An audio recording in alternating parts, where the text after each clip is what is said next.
Hello, good morning, good afternoon, and good evening. My name is Vadas, and I will be once again your guide and concierge to the world of Raxia and the Seven Kings Archipelago. Once again, we are going to be attempting this campaign after a disastrous end last week. My goodness, it was a complete team party wipe as our two protagonists were completely defeated after we completely underestimated the entire campaign. But I have learned from my mistakes this time.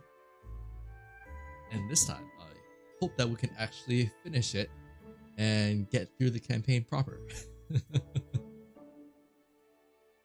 So last time we randomized our characters to get started. This time I actually custom built the characters for the session. Well, when I say custom built, not particularly for the campaign itself, but I actually had some ideas as to what sort of character I wanted my two players to be. So let me introduce you to the first one. First of all, we have Dominic. Oh shoot, how do I show this? Well, let me just tell you right now that he is a level 2 warlock summoner, a level 2 fighter, and a level 1 ranger. As for his background, his creed is that he will deny fate, but he will accept justice. His pride and obsession is that he does not lie. His the background that he grew up in was that of a military nightmare. That of a military knight family. So it's a family that was involved in a lot of military affairs. Dominic is a nightmare race, which means that he is kind of like the equivalent of how do I say this? Like D&D tieflings. That's the same sort of reputation that nightmares have in Raxia. In particular for Dominic, he comes from dwarven descent, which means that he will take extra damage from any fire damage that he comes across. But as long as we don't take that, we will be fine. Nothing particularly happened when he was young, other than learning that he's pretty good at complimenting each other's. He actually doesn't have much of a clear background, to be honest. But the reason why he went for adventure is because he wanted to destroy the abyss. And well, if we come across that, that'd be great. But he does also summon the daemons, so I suppose he is working on using evil magic. Well, I wouldn't really say that warlocks are evil, but demonic magic as like a poison for themselves, I guess. I suppose we could leave it at that. As for equipments, he is equipped with a battle axe, two-handed battle axe, soft leather, and a summoner's emblem. The feats that he chose was Mana Strike, which means that when he makes an attack, if he takes a -2 penalty to fortitude and willpower, he will be able to deal an extra amount of damage equal to his wizard class and his intelligence. So straight off the bat, Dominic will be able to do a +2, +4 extra damage on hit. Our next party member is Lara. She is an elf, and her creed is that of friendship and order. And it just so happens that her pride and obsession is to not lie. Exactly the same as Dominic. Lara actually grew up at a hermit's side, so there was a person by her side who seemed to have left the mundane world and reached the culmination of their path, and Lara followed behind this person's path. Her classes are that of a grappler level 2, enhancer level 2, and scout level 1. Her childhood experiences are a bit strange, to say the least. First of all, what happened at 3 years old is that she won a jackpot at gambling and had a great time spending it all. I don't know how a 3-year-old went gambling, but here we are. Then when she was 9 years old, she was foretold to be a hero of sorts. And then at 21 years of age, she was forgiven and cleared of false accusations. And I'm not sure what that means, but perhaps she was falsely accused of being a hero and she failed that somehow, and so she was cleared of those accusations. I'm not sure how that goes, but that's where she is. And the reason she went on an adventure is to overcome fear itself. As for her equipment, she has a power wrist. For feats, she picked up weapon proficiency A for her wrestling ability because she is a grappler. Surprise, surprise. She does have a A rank weapon, the power wrist, which increases her weapon attack with her fists. She has solid heels, which will increase her kicks. And she, of course, like every other grappler before her, will be able to throw people to the ground. As for her other equipment, she is equipped with a point guard, which means Alera has 0 defense. I'm betting it all on her avoiding things. Let's see here. Anything else? Nothing in particular. This time I did pick up the same substitution technique for switching, where if somebody is about to get hit, I can swap them on the fly. Honestly, neither one of these two really want to get hit. Dominic only has 3 defense, and Alera has 0 defense. That's going to be a problem. One last thing to note is that I did roll for their personal relationships with each other, and they are actually relatives. Long distance relatives. I don't know from which side of the tree, but yes, that is their relationship. Now the reason why I made sure that they're both level 2 was last time I had a lot of trouble with fatigue because one of my characters, Albert, was level 3, whereas Isaac was only level 2, and there was a lot of problems with Isaac failing his checks. That's why I chose to keep them both at level 2 for now. Dominic has not used up all of his experience points yet, but I think it will be fine.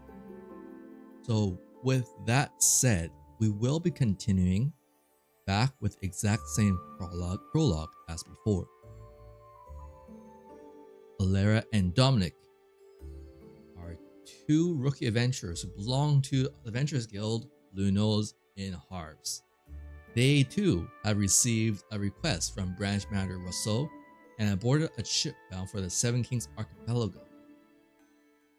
It is known that there have been other adventurers who attempted this journey before them. However, those 2 have failed in their exploration of the Seven Kings Archipelago. Once again, the Seven Kings Archipelago is within the map of Elframe. Fade this and bring you over. So here is the continent of Elframe. Our adventure takes place in the region of Burlight, to the bottom left of this continent. Within Burlight, this adventure takes place in the Kingdom of Harves. This is Burlight, then Kingdom of Harves is kind of like a fantasy Venice down over here. So the adventure starts here. The majority of this adventure does not actually take place here. In fact, it actually takes place in the Seven Kings Archipelago. And that will be on this region here. The Seven Kings Archipelago is an area that has the main power plays of where the main power here were the pirates, and then there are the barbarous, and then there are the ancient dragons. I'm hoping that we do not come across those dragons anytime soon, but there is always that chance. Now, so let us go towards our prologue. And so let us get through this explanation again. This request that has been left incomplete from the prior adventures is that due to long distance travel, there are few people who are willing to travel all the way to the Seven Kings Archipelago. However, those who complete this request will earn 300 reputation points and the right to bear the title of inheritor of the Seven Kings legacy. According to Rousseau, they've arranged cooperation with a person named Groblin, a dwarf, who lives in a town in the Silver Ring Bay on the Seven Kings Archipelago. With that, our adventurers, Dominic and Alera, set off on their journey together, these two long-distance siblings and comrades. On this journey, they board a ship with an armed merchant vessel. I'm gonna reset my quests here, actually. Set this. Available. Unavailable. Unavailable. Those are all yet to be found right now. But if we come across them, that would be great. Searching for the legacy of the Seven Kings is the only quest we have right now. And so, along this travel over to the Seven Kings Archipelago, we are no longer in the guild. Let me change this up to the ship. We learn about Joe Kincaid is apparently on this ship again, once again explaining the Seven Kings Archipelago to Dominic and Hilera, and just how dangerous this area is. Let me turn off the battle map. We don't need that right now. And so, with this voyage en route, we come across, once again, our first challenge. Go. Probably squeeze this in. Larger. Go. Right behind my head here. Here is the challenge. While the voyage was going smoothly overall, it wasn't without incident. To reach the Seven Kings Archipelago, let's take on the next challenge. Our attempts will have to be to make where's my GM sheet?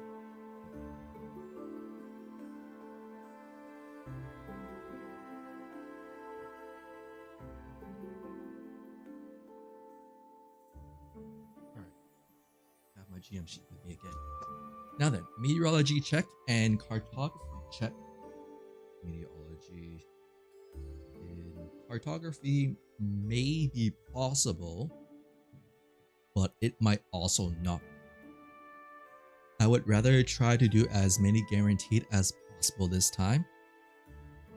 The first one that I can consider in terms of fortitude checks. Dominic, as a warlock, does have a couple of spells he could use right now. Let's see here, spells. Not Daemon Sense, but there is a spell called Daemon Arm, which would allow him to deal an extra 2 points of physical damage and gain +2 defense. How long does this last again? It lasts for 3 minutes. So we could use this to take damage, 15 points of damage. That is possible, but we could also try and deal 13 points of physical damage. Let's see here. If we were to try and deal some damage, we could turn on Mana Strike to gain a +4, then turn on Daemon Arm to gain another +2, and then Dominic will be dealing a total of +11 damage. That is a ton of damage right off the bat, actually. So I think that's what we're going to do. We've activated Mana Strike. We've activated Alternate Form. Might as well. We activate Daemon's Arm, so that is now a +11 damage. Sea Monster Attack. We want to deal at least 13 points of physical damage. We're going to have Dominic swing his battle axe as the sea monster rises out of the ocean. He jumps overboard and raises his battle axe high into the air, slams it down, and we deal 13 points of damage.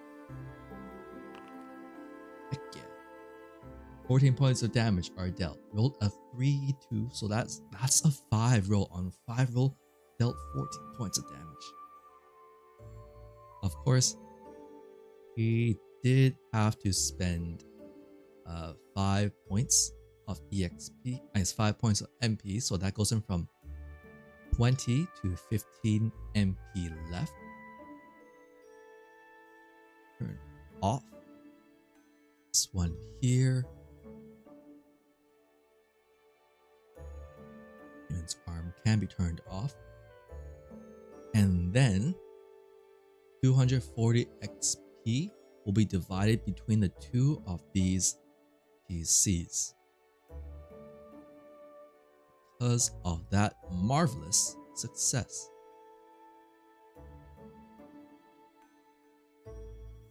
240 is 120 each.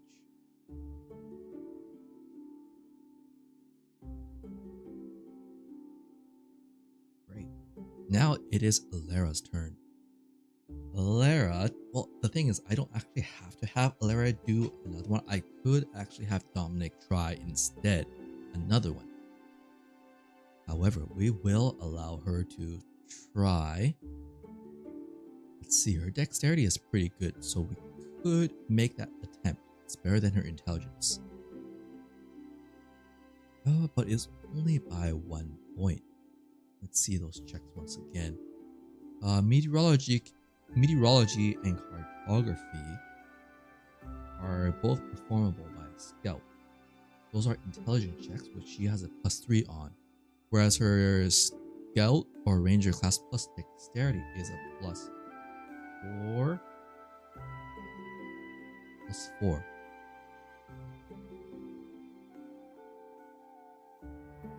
There's not that much of a difference. We definitely cannot take the attempt to take damage because, well, Lara only has 16 HP. I'd rather her not lose all of her HP right off the bat. I think we're gonna have her attempt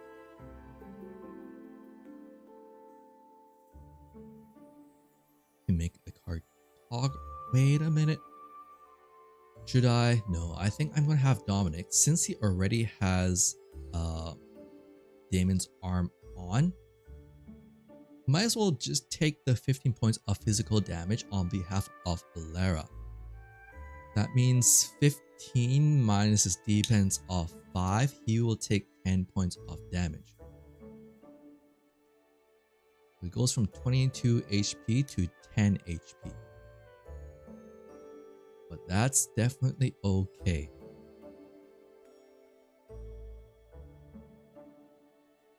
Damon's arm. Let's see, just to make sure. Caster dealing physical points and giving the wielder +2 defense. Yep. So we are good on that. I forgot to make a spellcasting check. Yes. Okay, so with that done, Dominic is injured, but we will have succeeded. And now our gold goes from 20 to a total of 180. I actually did have to spend a lot of my gold to make sure Alera and Dominic were well equipped for this adventure. They needed all the help they get, honestly. And so they had managed to complete their first journey. We will now decide and figure out where our first location is, the Silver Ring Bay 4. And it just so happens it's in the exact same location as last time. It's on area 2-1 here. So that is part 1 of the prologue complete. Area 2 is the Silver Ring Bay. We are in area 2. Let's see here. Silver Ring Bay 21. Once again, we return. Well, we return, but it is the first time for Dominic and Elera that we have reached the bay I used last time. Port. This is a bay surrounded by beautiful atolls. Once there was a large port town here that prospered through trade. However, due to repeated attacks by the barbarous and the growing power of the pirates, it has declined. And now there is only a small and desolate port town. However, once again, on our first time here, there are pirates attempting to steal household goods and abduct the villagers. And once again, we will step in to try and prevent them from doing this. Pirates are attacking the town. Once again, we have another challenge. We can try and heal somebody. We can try and make an initiative check. We could try and make an evasion check, deal additional points of damage, or receive some magic damage. Thankfully, because our average level is 2, we only need to deal either 12 points of physical damage, which Dominic can easily do, or receive 10 points of magic damage, which Elera does have room to take. Let's see here. I think that we will take the guaranteed. Dominic is going to once again turn on his abilities. Damon Arm. Success. Also, that is 5. 5 MP. Mana Strike. Alternate form turned on. And so we will once again swing and attempt to do at least 12 physical damage. 15 physical damage. We are good to go.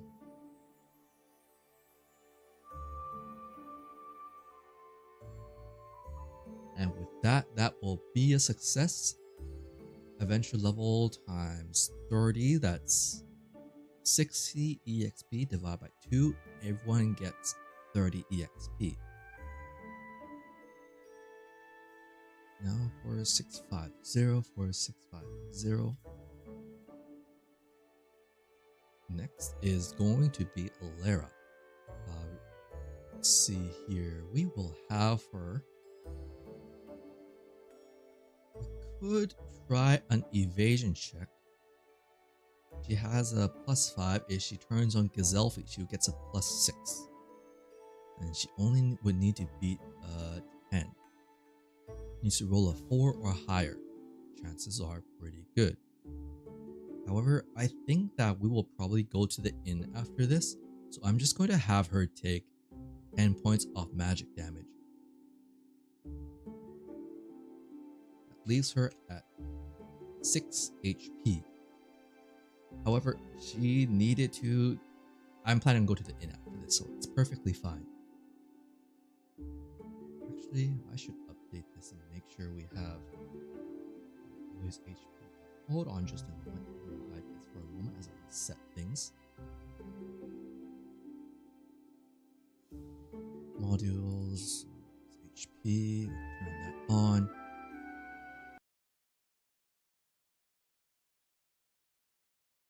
And once we're loaded back in, we can log in once more.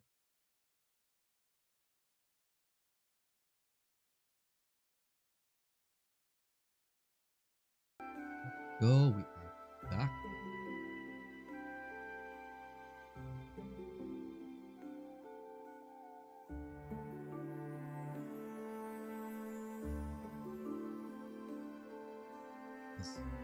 Yep, that is loaded in. Let me turn that back on. Wrong one. This one. Alright, the raid has been defeated. And so we will be... Oh wait, no, I haven't rolled for Elera. Oh, I already did Elera. Elera has completed that.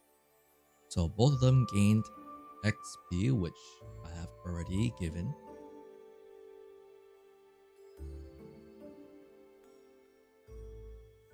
Sorry, I'm just remembering which one I need to disable here. Go.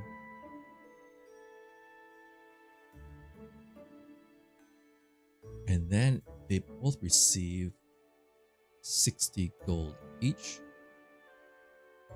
So a total of 180 is once again gained, doubling my current gold count. We're now at 360 gold.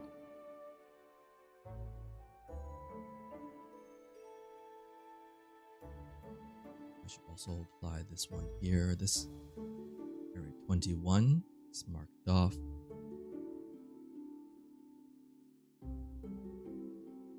And turn this off.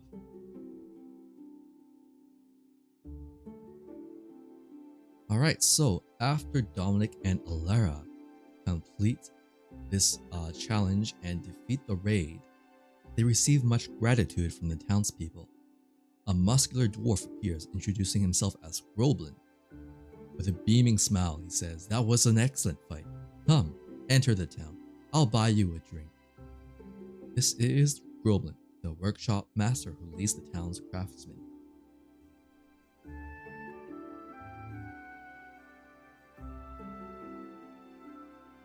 So let's see here. We, Dominic and Alara, announce themselves as adventurers dispatched from Blue Nose, the Adventurers Guild in Harves, and they are warmly welcomed.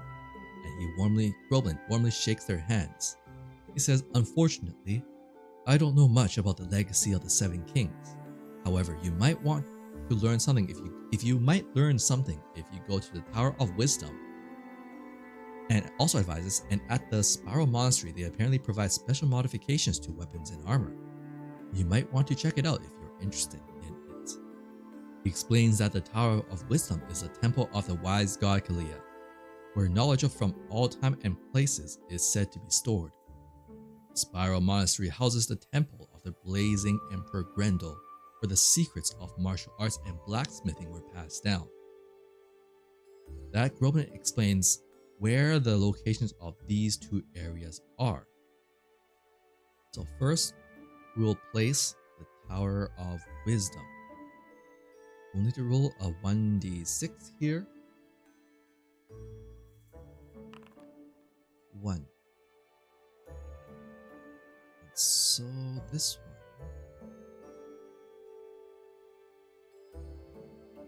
one here, area 2-1 is already off the map. 2-1, yep, no here, no right there. Area 2-1 is off the map. I rolled a 1, so that means the Tower of Wisdom will be placed in area 2-2. Once again, what luck.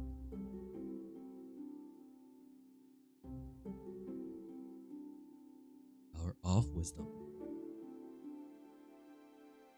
And then we will roll for the Spiral Monastery. That is in 5, area 1-4. Spiral Monastery is area 1-4. Go. Additionally, Groblin has prepared a small ship and crew. First he says, "I hear that you need qualifications to enter the tower and access the knowledge stored there, though I'm not sure what those qualifications entail." Myself, I remember what qualifications are. However, our friends here, Alara and Dominic, do not, so we will keep that a mystery from them. Fortunately, that tower is just next door from where we are right now.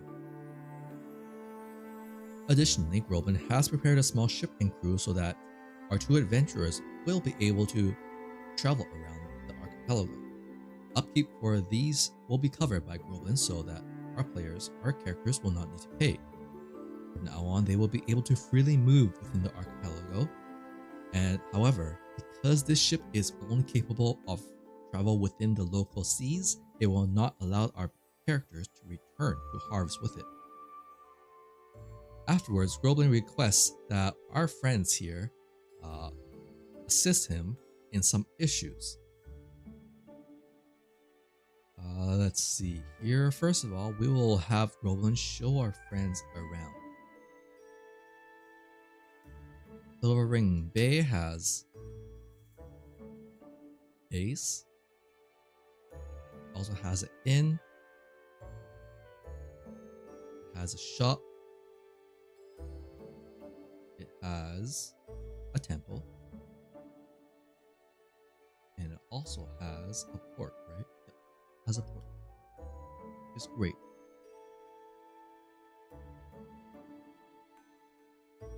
Let's see. We will want to go and get some rest first. We change this to a 1. It is our first day here. I'm going to have Alara and Dominic go take a rest first. They will say their part their ways with Roblin and go to the local inn where they will both pay 30 gold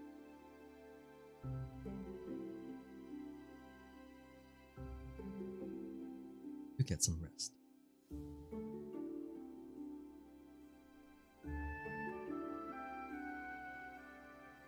Go.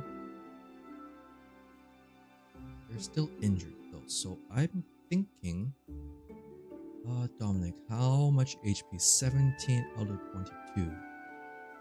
I think we will use some life grass here. Life grass is 30 gold each. 30 gold each. We might as well just go to the inn.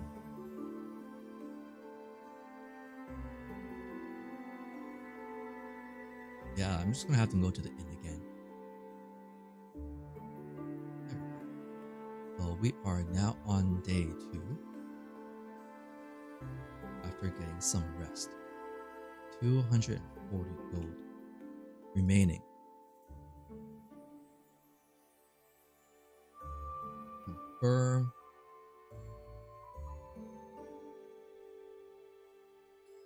Facilities in 30 gold.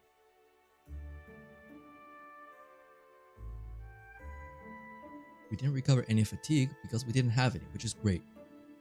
Now that Dominic and Alara have fully recovered, they go and meet Roblin at his favorite tavern, and he treats Alara and Dominic to a couple of drinks. He consults with them about the repairs of the dock, and says, "This town used to prosper from trade, but because of the pirates and the barbarians running wild, it is now completely run down. We had a fine pier, but they destroyed it, and it's been left that way. However, I'm planning to restore this pier."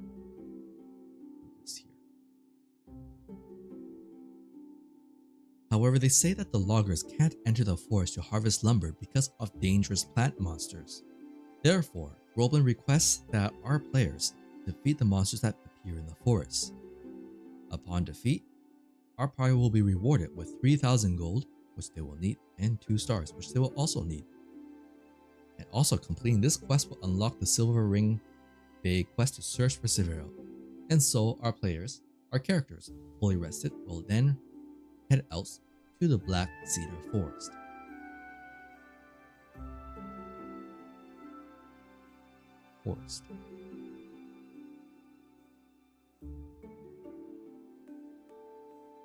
Okay, to the Black Cedar Forest. Within the dense Black Cedar Forest, plant monsters roam and attack intruders who enter their territory, leading to combat. Let's see here. Combat will then begin. There are there is 1 dancing thorn. Before combat begins, Dominic will switch over to his alternate form, and then as they creep closer, he will also use Damon's arm.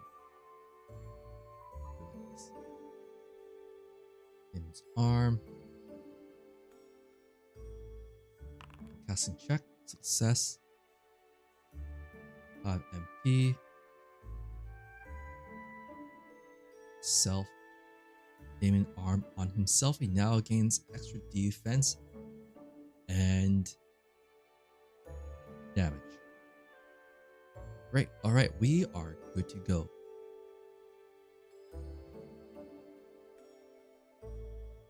We're good to go.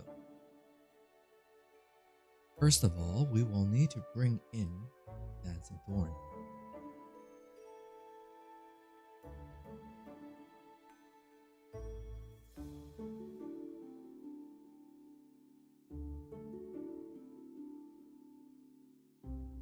Dancing Thorn will be brought in here. Dancing Thorn. Have image set. Now let's see. Dancing Thorn. We don't need these numbers. There we go. Dancing Thorn. So then we turn on the combat map.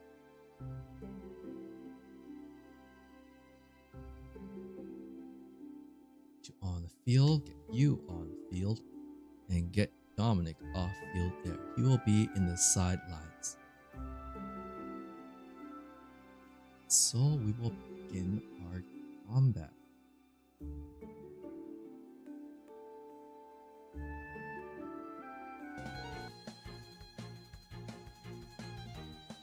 Go. Alright, first of all, Lara will need to make an initiative check. She is the one on the field. That will be a 6, which probably is not enough compared to 11. That is going to be a problem. However, I'm just going to make sure that Cat's Eyes and Gazelle Feet were already turned on from the beginning. Actually, no, I don't think you can turn those on yet.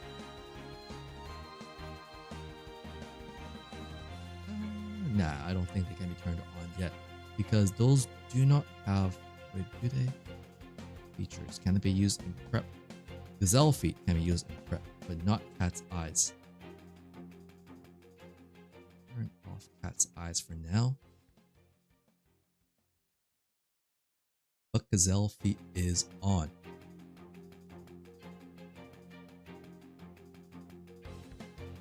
This into combat. Alright, Dancing Thorn will attack first. I'm going to look at Lara. And it is going to try and deal some damage by making an accuracy check. It is going to be, oh shoot, a 12. Here is hoping Lara can avoid this. Evasion check. Evasion check. Where's the evasion check? Not here. Evasion check. Oh, that is a beautiful dodge. And then she will turn on Cat's Eyes. Looking at this Dancing Thorn, Lara will then swing with her power wrist. First attack. 17 to hit. Failed. Damage goes through, dealing 7 physical damage to the Dancing Thorn. However, she's not done yet. She follows up with her chain attack. Manages to swing with her other fists. Hand to hit. That is unfortunately going to be a successful evasion from the Dancing Thorn. So we move on to the next round. Back to the Dancing Thorn. Dancing Thorn once again tries to attack Lara. 12 to hit. Lara will make her evasion check. Easily dances around him. Around the Dancing Thorn. And so she responds once again.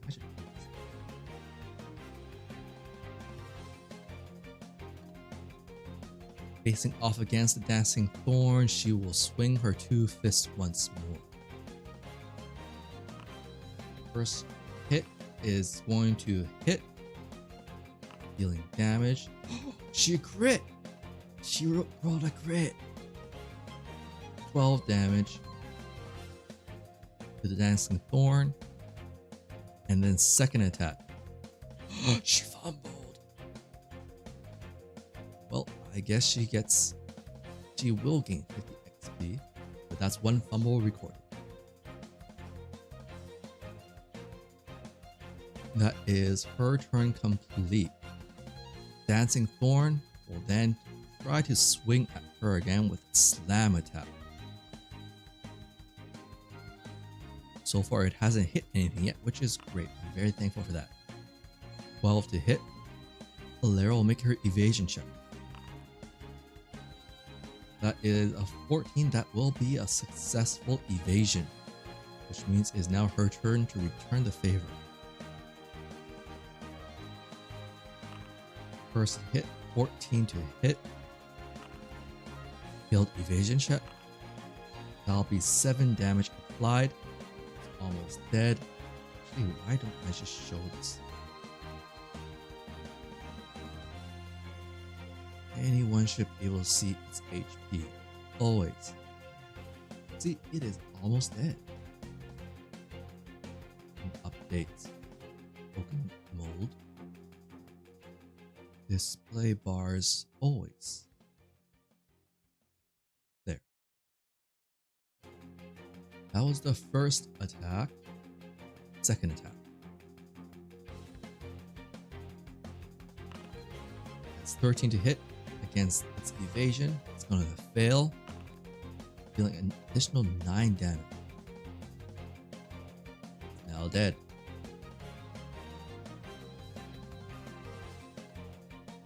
That combat is complete.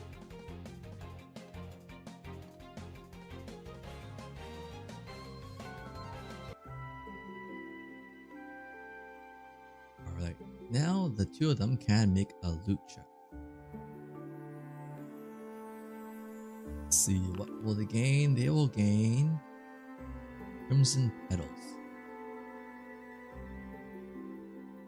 Can I put this? Inventory. I'll just make a journal for this.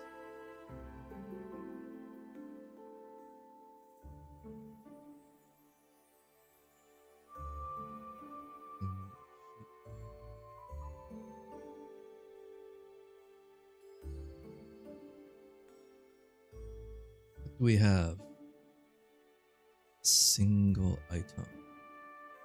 Crimson Petals.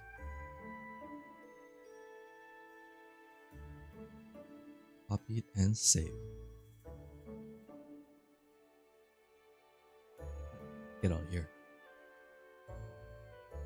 Right, Dominic moves forward and he's like, oh well, I guess he wasn't really needed.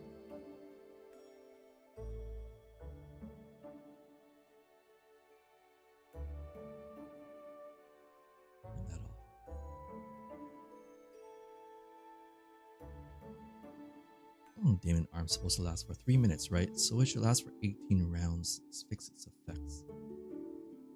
Duration 18 rounds.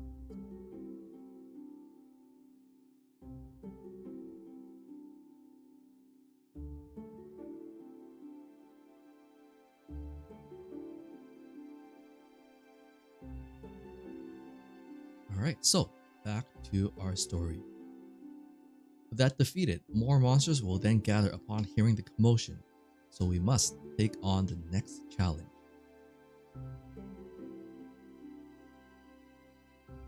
Now, our next challenge. Here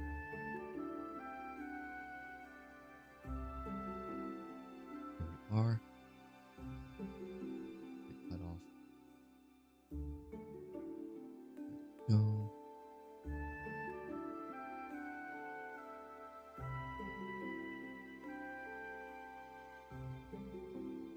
There. Good enough. What shall we roll here? We could do accuracy check.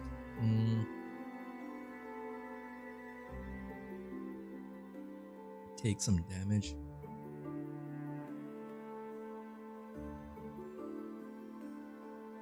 fortitude check. Actually, Dominic already has Damon's arm on. He did because I cast that earlier. But we might as well allow him to take that damage. He currently has 5 defense. He will need to take 11, 12 points of damage minus 5, so that takes 7 damage.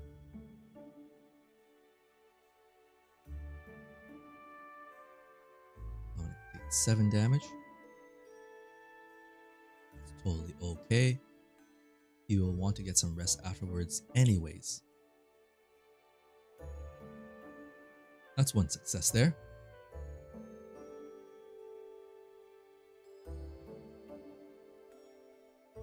And then for Alera. Deal magic damage will probably not be possible. But she may Danger Sense. Danger Sense. Let's scout or ranger. Or we could go with an accuracy check. Can you take an accuracy of 11? When she has cat's eyes on, accuracy becomes 6. 7, 8, 9, 10, 11. She needs to roll at least a 5.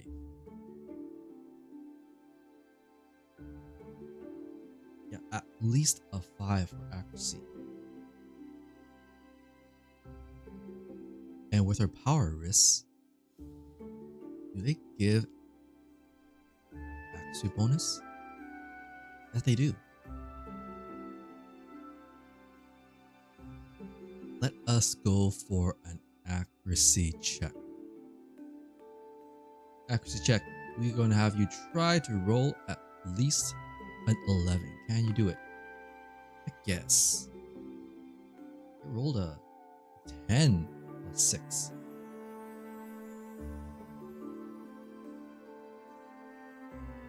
So that will be a total of 120 gold.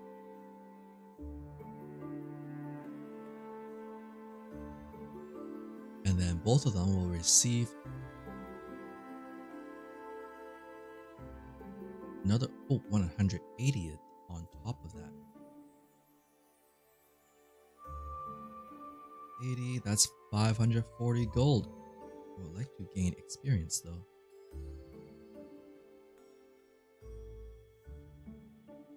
And then also for defeating the Dancing Thorn, that was rank 3 monsters. Both of them gains 30 XP.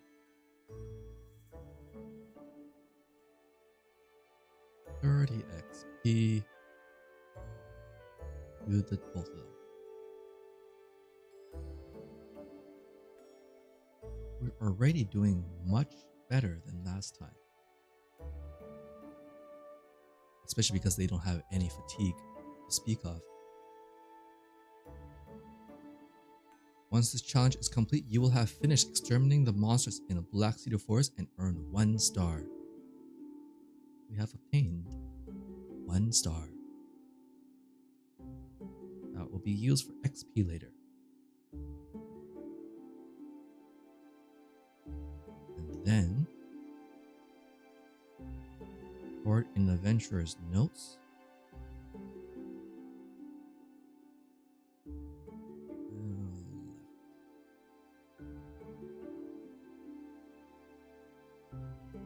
We have defeated the Black Cedar Forest monster.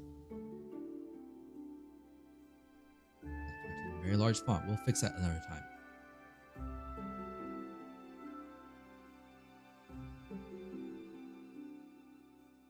With that, our party returns back to Groblin and reports the mission complete. With that, they will return back to Groblin in the port.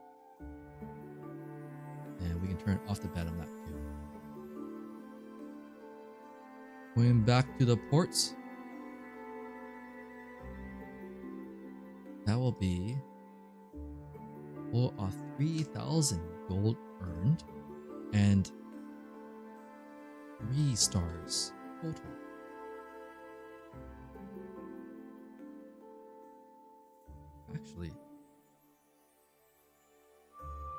that's enough to level up. Wow. Yeah, I need it. Oh wait, no, it's not. I need adventure level, which is 2 plus 2. I need a total of 4 to level up. We're not quite there yet. We just need one more star. I feel we're already in a very good spot compared to last time. Turn off the PDF. Alright, and so with that done, Roblem suggests that our party, Dominic and Ilera, go and search for a merchant named Severo Precious. Severo was operating as a trader with a small merchant ship based in this town, but apparently hasn't returned since heading to Freeport. If we bring Severo back, our party will receive a reward of 6,000 gold and additionally 2 stars. On accepting this quest, immediately place 44 Freeport. First of all, activate that quest. Search for Severo. That originates in Area 21.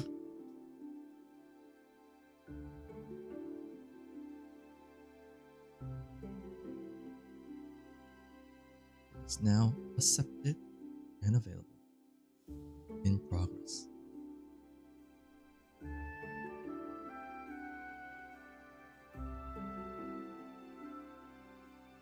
Now, we will need to figure out where Freeport is. We'll roll a 1d6. Is 4. Area 1-3. Freeport. That's great. 2 of them are located exactly where I want to go. 844 Freeport.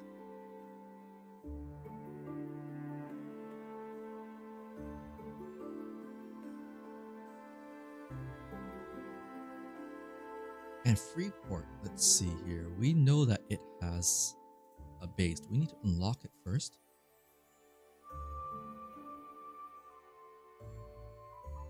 .44 Freeport.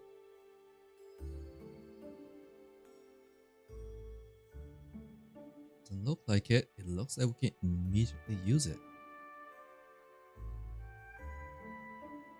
Yeah, we can use this as a port. Makes it much easier for us.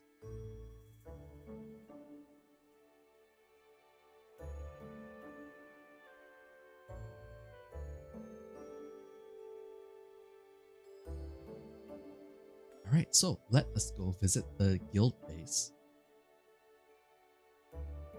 and pick up some common quests.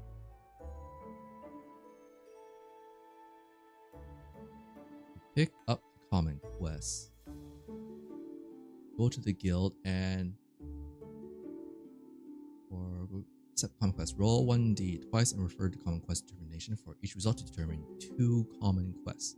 You must accept both. Alright. First quest is number 5. Search for a missing person. Last time we had trouble with that. I don't like that quest. Search for the missing person. In progress.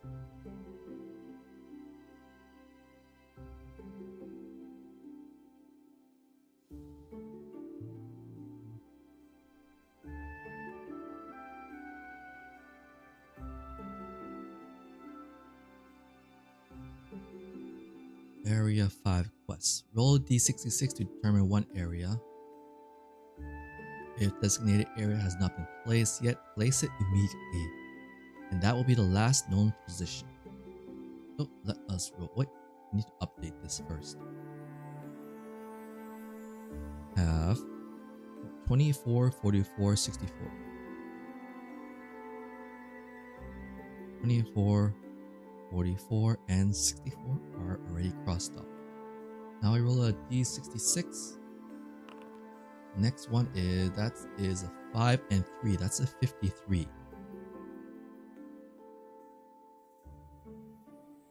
Area 53. A pirate tavern. Oh boy. Last known position was at a pirate tavern. And where was this pirate tavern? 4. Let's see here, pirate tavern. 3, pirate tavern. That was last seen at area 4-2.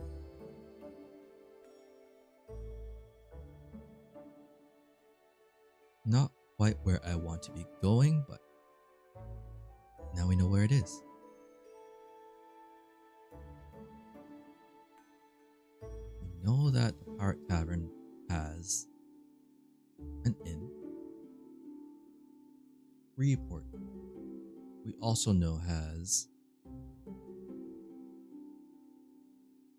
inn. It has a temple. Has a shop, and also has a port. Conditionally, it has a base. I cannot use it yet. So, in that case, let's just not cross it off yet.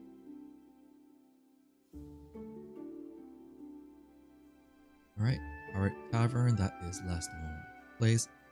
5. Alright. What is the second quest? 4. Defeat the pirates.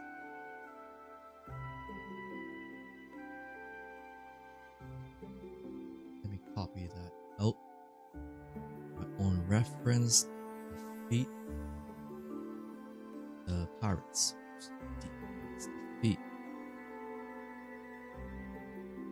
Hello, Pink Ninja Productions. What's up, my man? I'm playing through a solo playthrough of Sword World 2.5 Ancient Blue campaign. We are already doing much better than my first attempt at playing this, but that time was with randomly generated characters, which I think contributed to the problem. This time, we are having a bit easier time going through since we have properly built characters this time. Let me get this updated in the quest for my self-reference. Just give me a moment as I fix this up. Monsters Enhancement. And then I'll read out the quest that we picked up.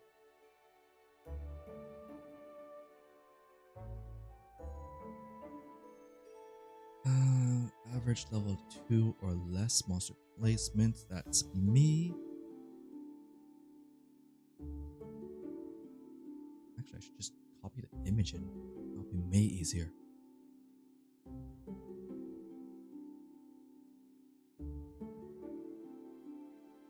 Copy that image, place it in for easy reference. Oh, there are different tables for different levels. Okay, that's good to know. I'm just going to put a note here to refer to page 114. Refer to page 114 for tables of encounters.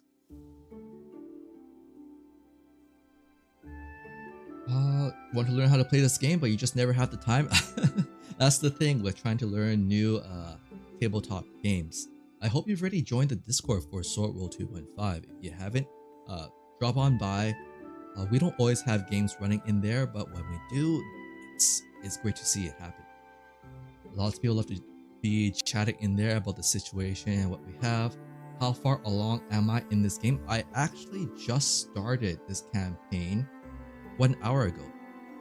So I've only just reached our first stop, and we are now finding out what our new quests are and where our next destinations are. So yeah, if you're going to be here till you fall asleep, I hope you enjoy the dialogue and the self-narration. We've picked up 2 common quests at our guild so far. We're going to be looking to find a missing person. We have found out that their last location was at the Pirate Tavern here. The second quest that we now have is to defeat the pirates. And now we need to figure out where this location is. Don't jump scare you, bro. I'll try not to. So let's figure out where our next location is.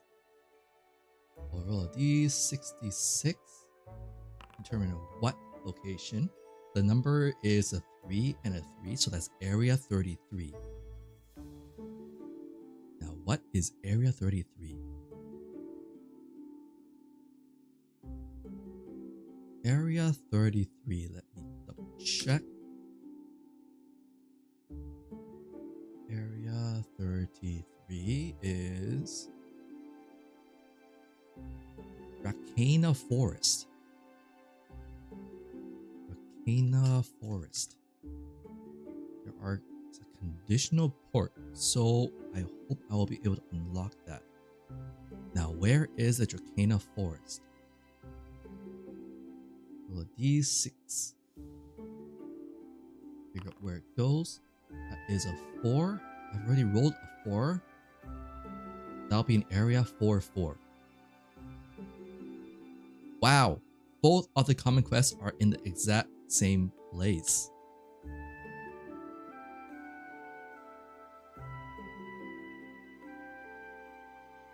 In that case, that will be a good destination to make. Next, however, see area 4. We're currently in the sea area 2 right now, the Sea of Sandbanks. Navigational difficulty of this area is 2, and the navigational difficulty of the Sea of Reefs is 5. And then with this 2, that's the difficulty of the seas. That's a navigational bonus, a total of 5, 6, 7, 8, 9. However, because we are at a port, we can reduce it by 2. So it goes from a +9 to a +7, which will make things a bit difficult. Now, should I instead explore this island? So right now in the Sea Area 2, Sea of Banks. On each map, is there a time limit to get there? No, there isn't. But there is a countdown, a very generous countdown of how many days we have to do this adventure. Once this Evil God Stirring rank number reaches 13, it's game over. Something wrong has happened here. But we still have a lot of time. We're only on day 2 after all. We just came back from our first quest, which we performed marvelously on. Let's see here. So I think it would be a good idea to explore this island first. See what is here. Where is the maps? See area maps. Here we are. We're currently in area 2. Show that on screen here. The Silver Ring Bay is in square 2, and we can easily walk over to area 1. Pop that back up. At night, features of the sea area is that at night goes to low tide, and that will allow us to travel to all areas as if they were adjacent. I wish that image would not disappear so quickly. So the thing about traveling overnight is that everyone will take a -3 to will gain 3 fatigue. And what fatigue is in this campaign is that for every point of fatigue, I have to take a -1 point to either my maximum MP or maximum HP. Walking along the coast, unfortunately that's not possible for us to do. You either have to walk directly on land, or you have to take to the seas. And when you travel within its own waters, sometimes bad stuff happens. So I'd rather not go on the seas as much as possible. 3 fatigue, I think, is doable. But first of all, I think we are going to walk over to area 1 because that is right next door as soon as we get some rest. I am going to have both of them just get some rest. We won't need to use the inn for this. Going to the inn costs 30 gold each. So I'll just have them rest. When they rest when we camp out on the streets, it's free, but they will recover 20% of their max HP and 100% of their MP. So we'll do that now. They are going to gain back their HP just a bit under maximum. And then let's see here. Area events, free activities, random events. No random events will happen when you're in a base area. Additional main phase, new day phase. We're now at the movement phase. We will now move over to area 1. We will determine what that is. Streets are free. They are indeed. Just crash along the road. Now let's figure out what is area 1. 10, that's a 6 and a 4. Area 64. I cannot take area 64 because that map has already been taken, so I just have to roll a 1d6. A 1 to 3 I go to a lower number, a 4 to 6 I go to a higher number.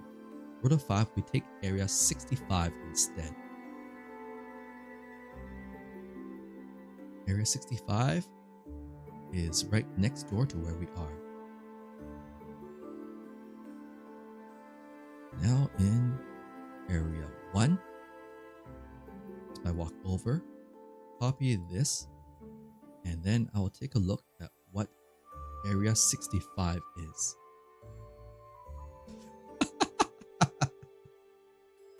Wow, okay, so next door, area 65, is a Steam Bay Post town. Let me explain.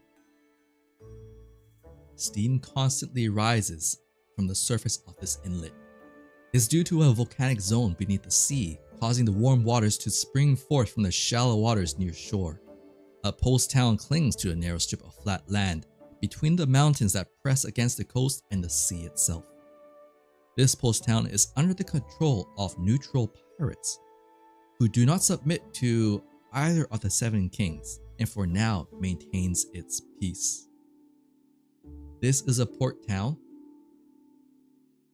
which is honestly a bit disappointing because there's already a port here. I suppose that helps us move around a bit more easily, but I was hoping to find something a bit more unique.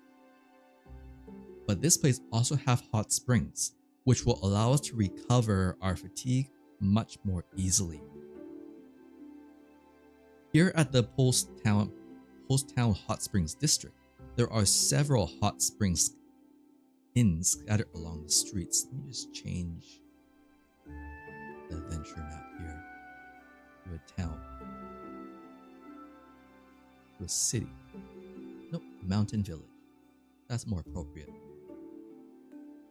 Several hot spring inns are scattered along these streets here. Additionally, various shops selling different merchandise line the street. Here we can find an inn, a shop, hot springs, and can also be used as a port call. Furthermore, this town has several entertainment facilities. That would be a shooting gallery, a lottery shop, and a dice gambling house. I am interested in going to the shooting gallery, so we're going to head over to the shooting gallery there. At the shooting gallery, you can throw the provided darts at targets and receive prizes based on where they hit. Yes, sorry, I didn't see this, but 1d6 is a 6-sided dice. In SW2.5, all dice that are rolled are d6s. We do not use any other dice. Now, the cost of each dart that we can throw here is 50 gold. When playing at the shooting gallery, after paying this fee, you may perform an accuracy check using thrown weapons. At this time, everyone, including the person performing the check, can use magic or techniques that provide bonus modifiers to the accuracy check. However, items cannot be used. Based on the accuracy check success value, you can obtain some items. Alright, so for 30 gold, we'll deduct that for our party inventory. Wait, 30 or 50? 50 gold, deduct 50. We'll have one attempt at this. Dominic, as a fighter class, does have thrown weapon proficiency. I don't think he has any way of boosting his accuracy though. Let me just double check. I built him more for just pure damage instead. Alright, spells. Demon Sense. Nope, that's no accuracy. Blood Branded. Nope. Demon Potential. Nope. Demon Dodge. No. Avenger. Nope. None of those will give him accuracy. It's just going to be a straight +4 roll for him. So let's see how well he does. A 15! A 15, he rolled a 6 and a 5. That's a 15. The prize for rolling a 15 is to choose either an Awake Potion or a Magic Herb. Awake Potion costs 100 gold, whereas a Magic Herb, how much is a Magic Herb? Magic Herb costs... Why does this not say? I'm going to look this up. Magic Herb, just give me a moment. Items. Herbs. Magic Herb costs... Oh, they both cost 100 gold. A Magic Herb will help me recover some MP back in a pinch. Whereas an Awake Potion will help me bring someone back from unconsciousness back to 1 HP and they will be awake again. I think a Magic Herb will be more helpful here. So I'll take the Magic Herb.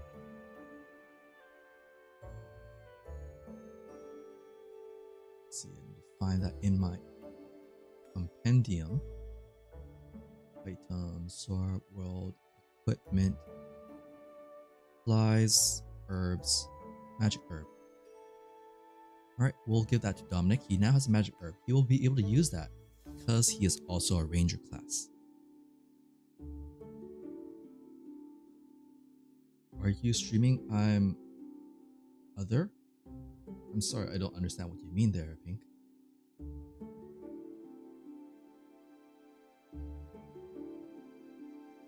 Are you flat? Flat.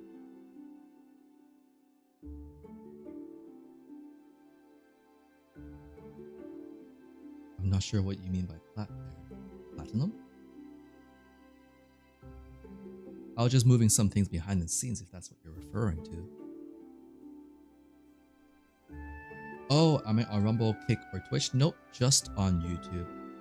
As a person with not much time, I am more used to YouTube, so that I'm just going to keep on using YouTube here. Let's see, where are we now? We were just finished at the shooting range. We did receive a reward, and while we were chatting with the stall owner, we're told that there is a very special item that we would win if you manage to hit the target right on the dot, which requires us to roll a 22 or higher on our accuracy check. There is something he has called the Dragon Flame Sacred Ring, a magical artifact excavated from the ancient ruins and said to have been worn by the Dragon Priestess Edarline, making it a truly distinguished item. However, since it has shown no effects when worn by anyone, its actual properties remain unknown. That will be a very difficult item for us to get. Hopefully, it will happen sometime in the future. Our next location we can go to is the lottery shop. Here, we can draw a ticket and receive a prize according to the number drawn. The fee is 100 gold per draw. When playing at the lottery shop, after paying a fee, roll a D66 and receive the item from the following lottery prize. You may use a lucky medal when rolling a D66. I do not have a lucky medal. But looking at what is provided from the stall owner, we can tell that we can either receive perhaps hot spring tickets to enter it for free, or we can receive a shopping district voucher that is worth either 50 gold or 100 gold. But this is all up to chance. So let us roll a D66 and see what we get. D66. 1D66. Oops. Our 1D66. That is an 8. That's really bad luck. Oh, wait a minute. It's a D66. 2D6. Darn it. 8 cannot be applied because 8 is not a number on this list. Specifically, a D66 has to be a 10's place and a 1's place. So the lowest number you can conceivably roll is an 11. So we need a D6 for the 10's place and a D6 for the 1's place. This time I rolled double ones. I rolled double ones. And all we receive is a Steam Bay Hot Springs pass. And honestly, that's kind of worthless because going to the hot springs, it only costs what, 10 gold? Hot springs cost 10 gold. So we spent 100 gold to play this lottery, only to win a 10 gold item.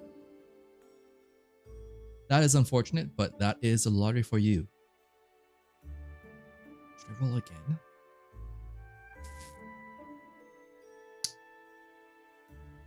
There is a chance we could get some nice things, but the rewards are not that great. Most of them are just going to be a 50 gold voucher or a 100 gold voucher. It's a very low chance you get something much nicer.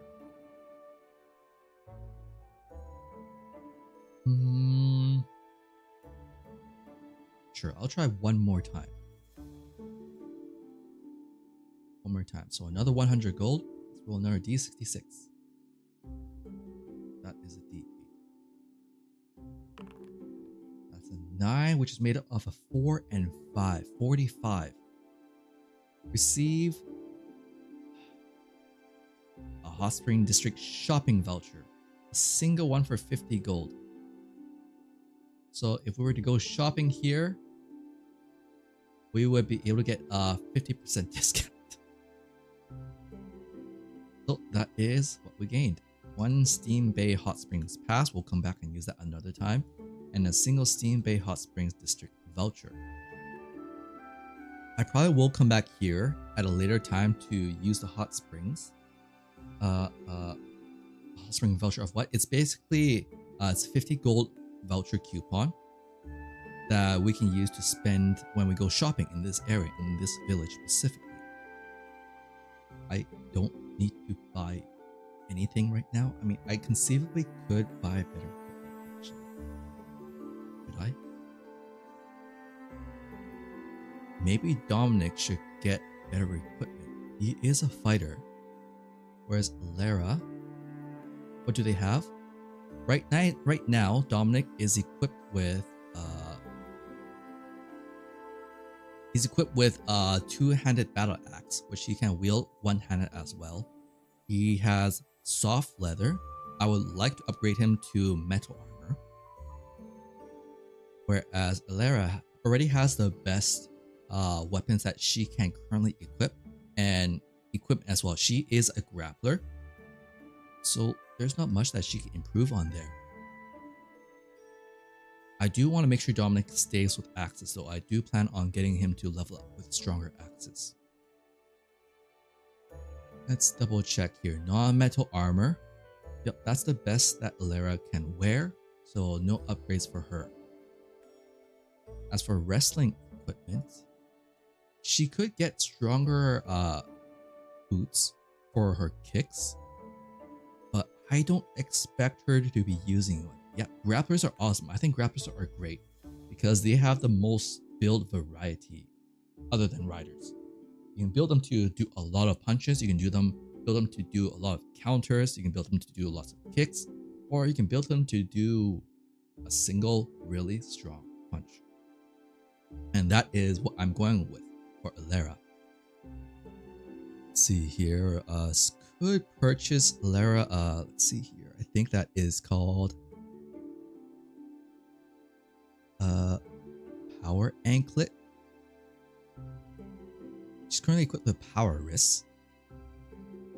I go with Chain Stick. No, I want them to continue using a weapon.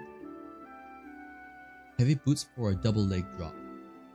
That's the thing. She could go for... The thing with a grappler is that when you punch, your accuracy is better. But it's weaker. But when you kick, your accuracy is lower, but the damage is higher. That's the difference. So you need to know which one you want to use at each point.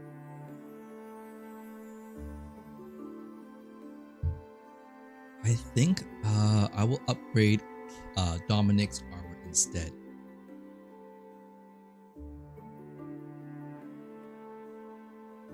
Where are you seeing that at? What I'm looking at? I'm looking at the Sword World Wiki right now. But I could actually just show the inventory here. Just a moment here. Let me open up the treasury. Epic Treasury. Where's that book? There it is. Epic Treasury. So for wrestling attacks, Ilera is actually A rank right now with her weapon, so she can wear A rank wrestling items.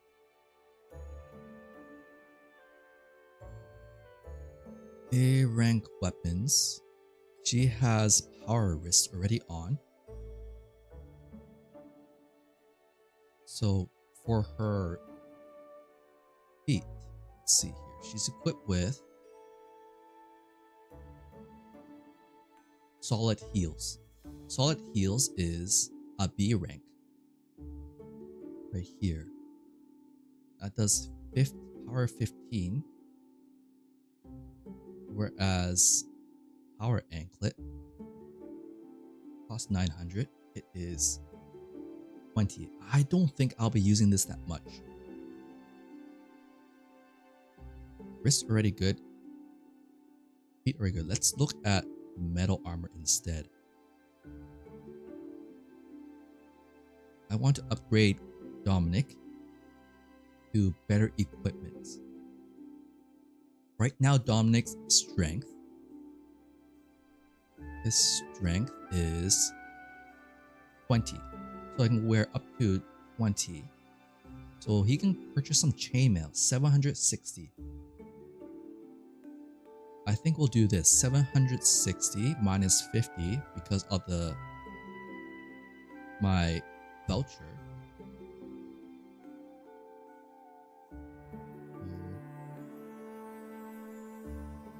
Currently, we have 3,290 gold. 329 minus 710 minus 710. So 3290 minus 710. That's 2,580 left. 80 gold left. Not 50% off. 50 gold off. Unfortunately, it's not greater than that. It's just 50 gold off. And then we will have chainmail to equip.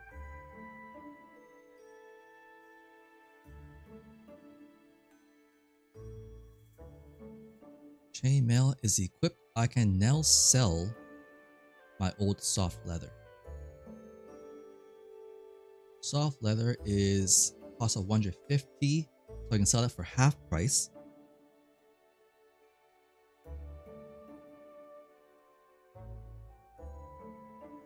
150 divided by 2, 75 plus 2580. I have a total of 2655 gold. 2655 gold. But Dominic's defense has gone from a measly 3 all the way up to 9, which is great. But his evasion has tanked because of it. -1 evasion. Well, it doesn't really tank, just -1. But that is going to be very helpful when I had to take some damage. Make sure to get rid of the soft leather. I'm now equipped with chainmail. Make sure this is all accurate. Yep, we're good. And so we have purchased chainmail for him. Can we purchase better axes for him? Alright, axes. He's currently equipped with a battle axe. Two-handed. We could upgrade to a heavy axe, actually. That's doesn't actually cost that much more. Or we could just go straight up to... No, heavy axe is the highest we can go. Difference is not that much. 25, 35. 440.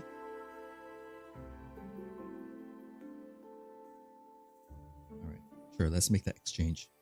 2655 minus 440. And then sell half of the battle axe. That's 36 divided by 2 minus, that's 150. No, once 365 by 2. Can't do that math in my head. Should be easy, but I forgot all my math. That's 180 plus 180. 2395 is what I have left.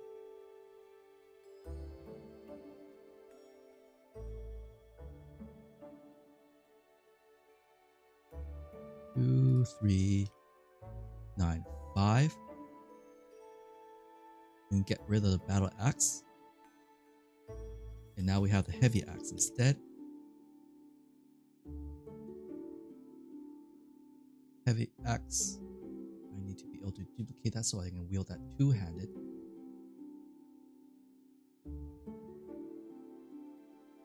Heavy axe, heavy axe.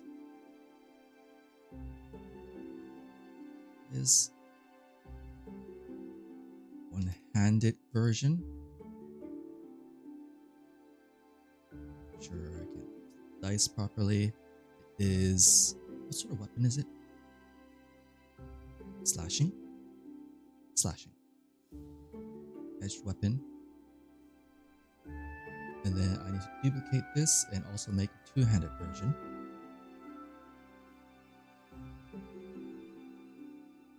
Two-handed weapon.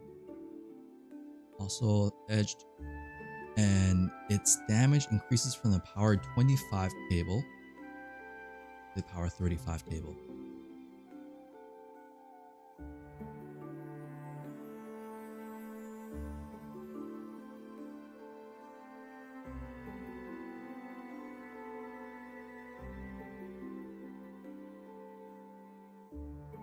Five.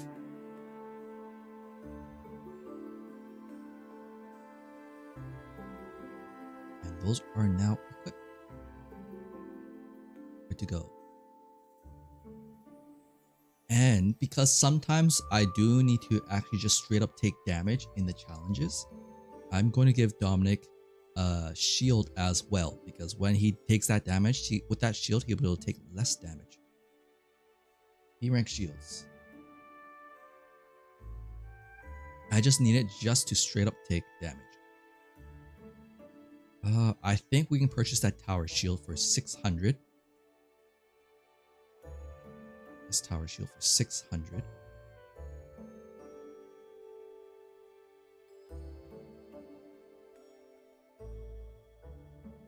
Two, 395 minus 600. That's 1,795.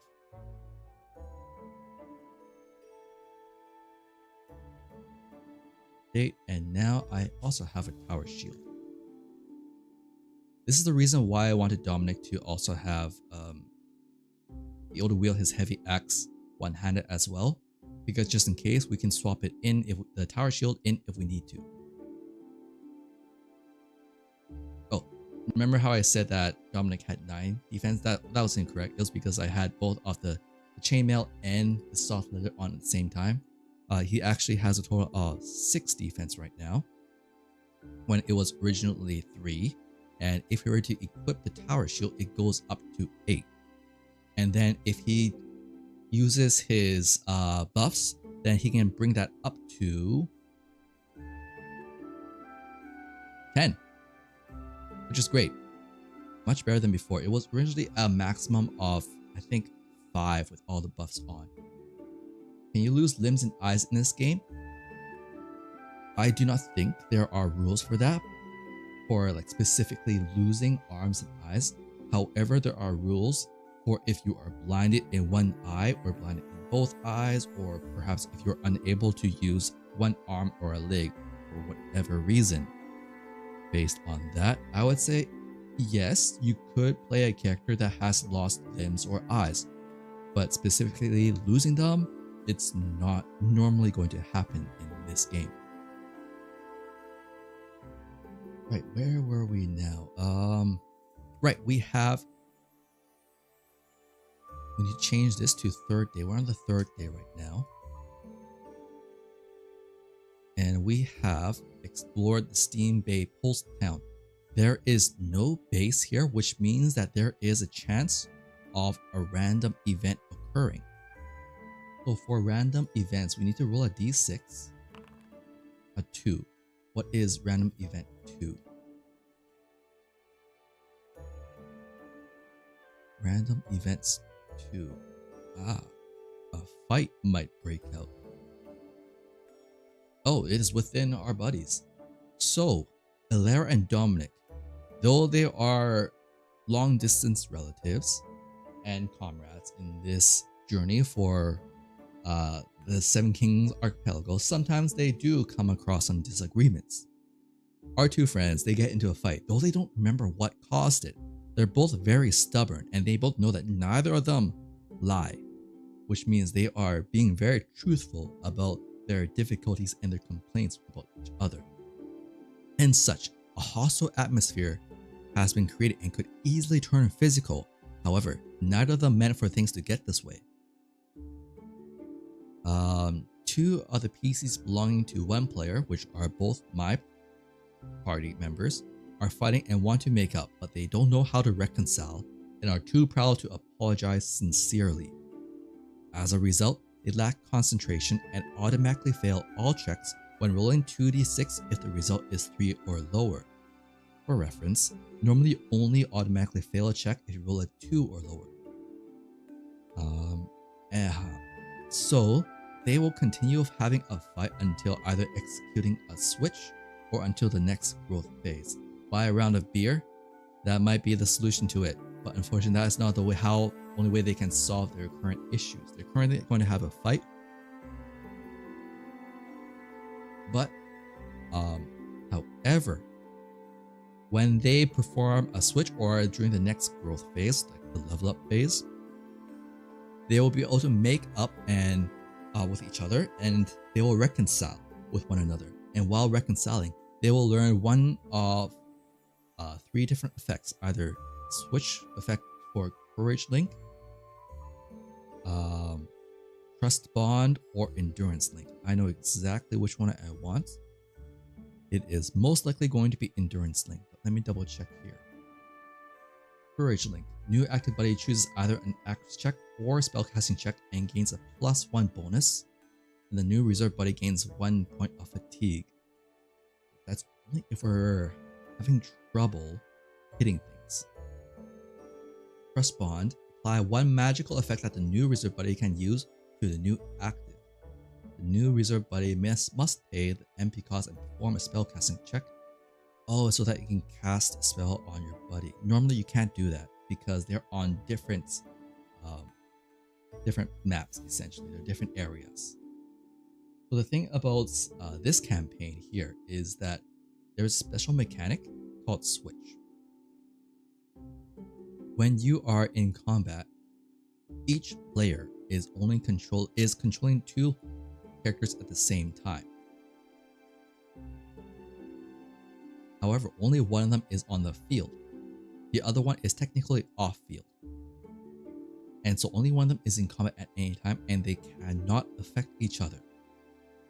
When they switch, they trade places, and they start from the back line. Normally, because of this, they cannot cast spells or buffs on each other, but with this switch ability, they would then be able to affect each other. Dominic is my only spell. There is no cost. The only cost is that the person switching in cannot take any actions that the first character has already taken. So if they've already taken a main primary action, the second person cannot switch in and perform their own primary action. It's free and it's only once per turn. The next one is until the next buddy switch is executed, the new reserve buddy gains the defense of the person who is swapping out. Every time the active buddy then starts to receive physical damage, the other person will take 1 point of fatigue. This is the one I want, because Alera has a evasion of +6 but 0 defense. Dominic has an evasion of 4, but he has 6 defense. If he were to switch out, he'll be able to give that 6 defense to Alera, which would really buff her up. How far can they switch?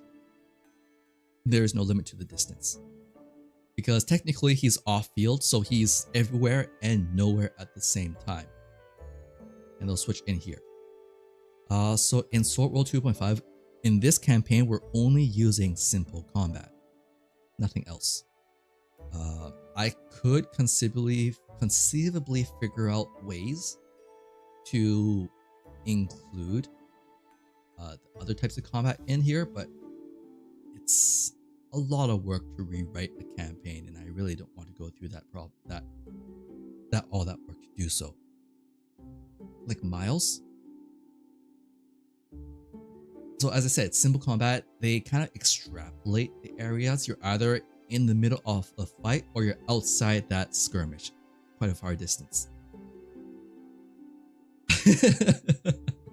Yes, just a joke, but technically there is no real distance. They're technically occupying a similar space and point in time.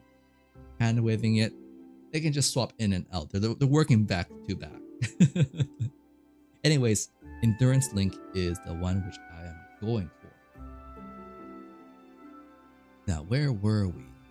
They had a fight, and that is the random event. And I can now mark that event off. 2 complete. Alright, that's random event phase. No main phase to take. I don't need to really heal. I don't need to go to an inn or anything. So they will just, once again, sleep on the streets. Alright. And they are now fully maxed out with HP and MP. Great. Now, actually, no, I don't think I will do that. Let me revert Dominic's HP back to 20. Dominic's HP 20. Alera was at HP 16 out of 20. Already max HP. Was it danger of sleeping in the streets? No danger. At least not here. Not in this campaign framework. There is no real danger of just sleeping in the streets, because technically it's as if you're just camping. The reason why I don't want to go to sleep right now is because I plan to have them travel through the night. And by traveling through the night, they will gain 3 fatigue, which means I will have to reduce each of their HP or MP by 3. But because of that, I can skip going onto a boat to travel. Because as I mentioned on this sea area map 2, one of the special effects is that during the night there is low tide, and during low tide we can travel to another island without having to get on our boat. So I am going to travel over to area 3, the Tower of Wisdom, overnight, which means that both of them will gain 3 fatigue.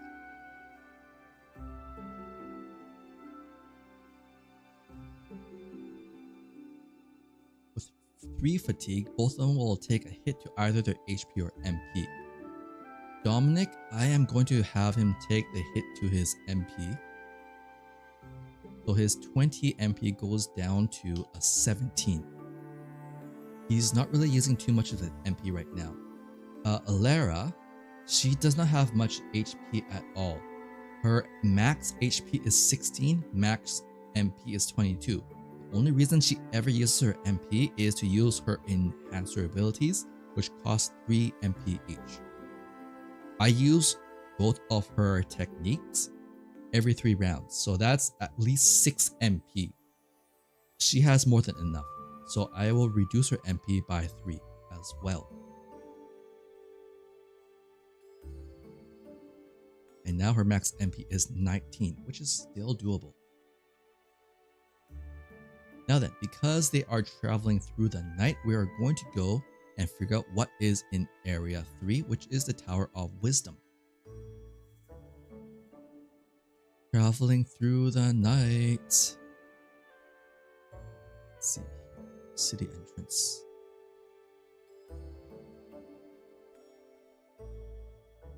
Area 3. We are now at the Tower of Wisdom.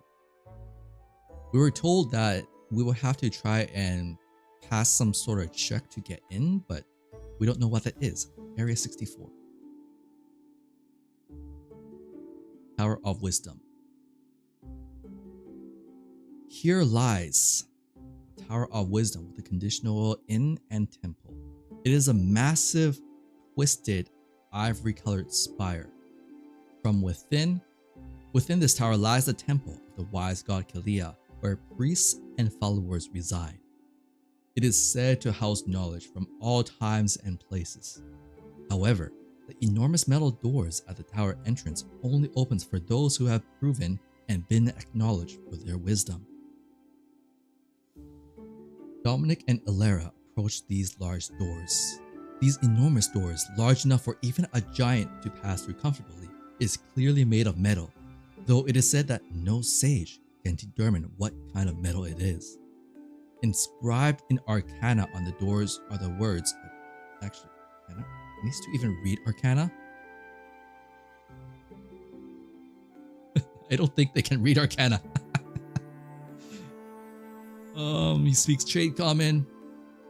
Alara speaks Trade Common and Elvish. Neither one can read these words. So inscribed in Arcana on the door is an unknown language to our 2 characters. And so, yes, they will indeed touch the door. Both Dominic moves forward and pushes against the iron metal door to see if he can push it open. However, a giant engulfed in flames suddenly appears before him. It towers over Dominic and it speaks. Who am I? Our characters must now perform a monster knowledge check. They must beat a 16. So here's the problem. I have no way of making a monster knowledge check that will hit 16 because neither of these characters are proficient in monster knowledge. Which means I am rolling a straight 2d6. I do not get to add any bonuses. The only way I could get a 16 is if I roll a critical success, which is rolling a 12 on a 2d6. Yep, a 12 on a 2d6. I have to roll a 12 or higher to be able to succeed on this check. If not, I am locked out from entering this temple. So we will attempt this 2d6. Of course, we can come back and try again at another time, but as it is, we do not have any way of passing it. We're not going to be locked out, no worries. We can always try again. So first of all, we'll have Dominic attempt to make this check. That was so close. He rolled a 11. Oh, that was so close. Alright, Alera, you look at Dominic. She looks at Dominic, and they're fighting right now. They're feuding right now, and she scoffs. Of course she knows, right? She knows what this is. And she is no closer to figuring out what this fire giant is. And because they failed on this check, the fire giant says, "You do not yet have the power to face this challenge. Be gone." The fire giant then vanishes in a flash of flames, and the tower doors remain closed. Just miss it by just 1. The percentage of it was just really that low. I really needed a sage in the party, but I do not have enough experience points for either Lara or Dominic to gain that class. However, afterwards, the two of our characters may attempt this trial of wisdom once more if their sage or priest class grows by 1 or more levels above the current level. Right now it's 0, so as long as I gain 1 level, I can try again at another time. Until then, I cannot try again. I'll make a note here, because this game is very much like a West Marches. Let's see here. MK 1620. Next growth. Alright, I can attempt this check until next time. And so, Dominic and Alera look at each other and they sigh. I can't really do anything about getting into this tower. And so, on this time, they will be forced to sleep outdoors once more. Let's see, there is no base here that I've encountered, which means we're now in the area event phase once more. That's where we just went through. Free activities phase, there's nothing for us to do. Random event phase. Random event phase, or a 1d6 to see if anything happens. It is a 6. I don't think anything is supposed to happen on a 6. Let me double check. Random events. On a 5 or 6, no event occurs at all. And so, Alera and Dominic look at each other and just sigh and start arguing outside the temple gates. Of course, the fire giant comes out at one point, just shoos them away. Get out of here. You guys are foolish. How do I know that? I just do. I'm referring to the campaign booklet right now as well. And so these two are just shooed off the streets away from the main temple. And they're forced to go somewhere else to continue their fight. There's no real issue of just not sleeping in this campaign framework because it's assumed that the fatigue is actually already calculating the loss of sleep. Because I do want to travel over to the 4th area here overnight. So during the New Day phase, we will once again skip the night phase and they will travel through the night as well. Take 1 night. See, the thing is, when you sleep on the streets, you do not recover enough fatigue. So there really is no reason not to continue traveling at night. And if I were not to travel at night and try to take to the seas instead, I will need to roll a navigation check of 1d6 plus 4. And there is a chance that I will get lost at sea on this archipelago, and it will cost me many more days than just one. I could be lost at sea for like 6 days, and I lose 6 days of the adventure. So with that, we're going to march on through the night. Day 5 of this adventure. They continue through the night, and they will gain 3 points of fatigue each. They now need to take another hit to their maximum HP and or MP. I'm going to have Dominic take a hit to his MP, so he loses 5 max MP and minus 1 HP. Whereas Alara, she will take it all to her MP, so minus 6 maximum MP. Dominic is now at 21 max HP and 15 max MP, whereas Alara is at 16 max HP and 16 max MP. The cost of marching through the night is that they will take 3 points of fatigue. However, by doing so, I will be able to walk on over to the fourth area.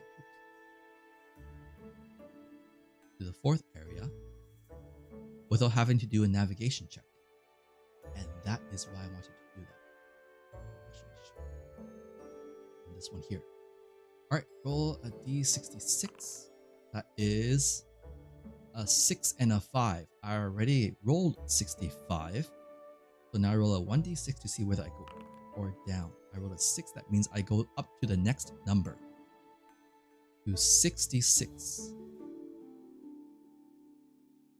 What is at 66?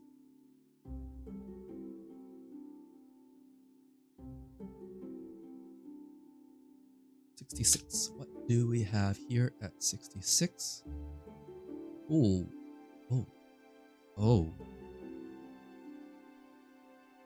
Valley of the Sleeping Dragon. Now, what is this?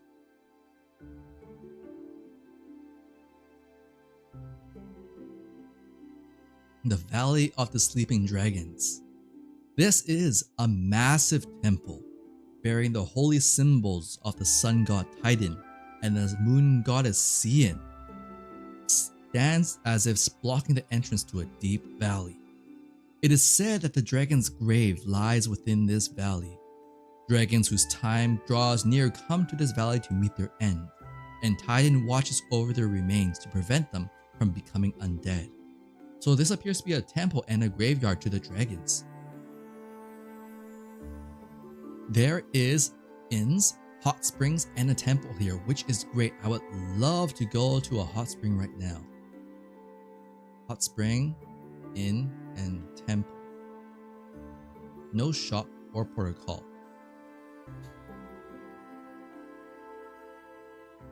That is a very good place to come across. But actually, the disappointing thing is that all my hot springs are located right here on this island right now.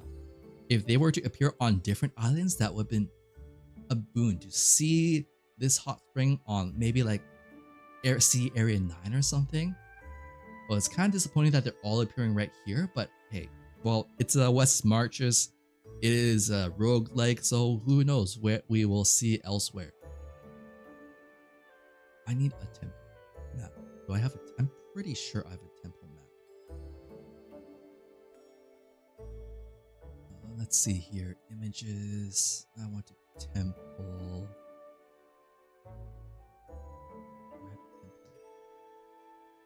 Castle.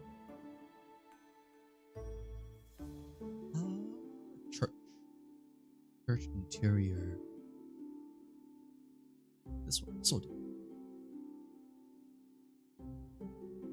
That's a very small looking room. No, it's not grandiose enough. I should get a larger one instead. I should make a castle.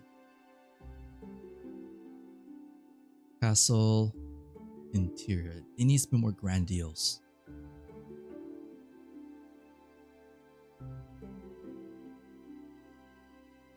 This one. Here. It's a large temple, so I feel like this castle looks a bit more appropriate. Alright. Here, as Dominic and Alara approach, they see that the temple doors are already open, and anyone can enter the main hall to offer prayers to the statues of the sun god Titan and the moon goddess Cian, who stand side by side within the inner sanctuary. However, the great doors leading into the valley remain firmly sealed, preventing anyone from entering. Here, there is an inn and hot spring for visiting pilgrims, as well as a temple that can be utilized by speaking to the priests. Currently, several Titan priests and Cian priests maintain the temple. Let's see here. Dominic and Alara, curious adventurers as they are, proceed to speak with the priest and ask about the temple and the valley. And as they speak, Lil Dragon, which is essentially a humanoid dragon, what's like a dragon folk? What's it called in D&D?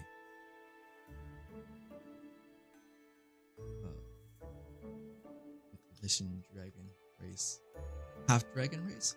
What do they call it in D&D? Dragon? No, it's not playable races.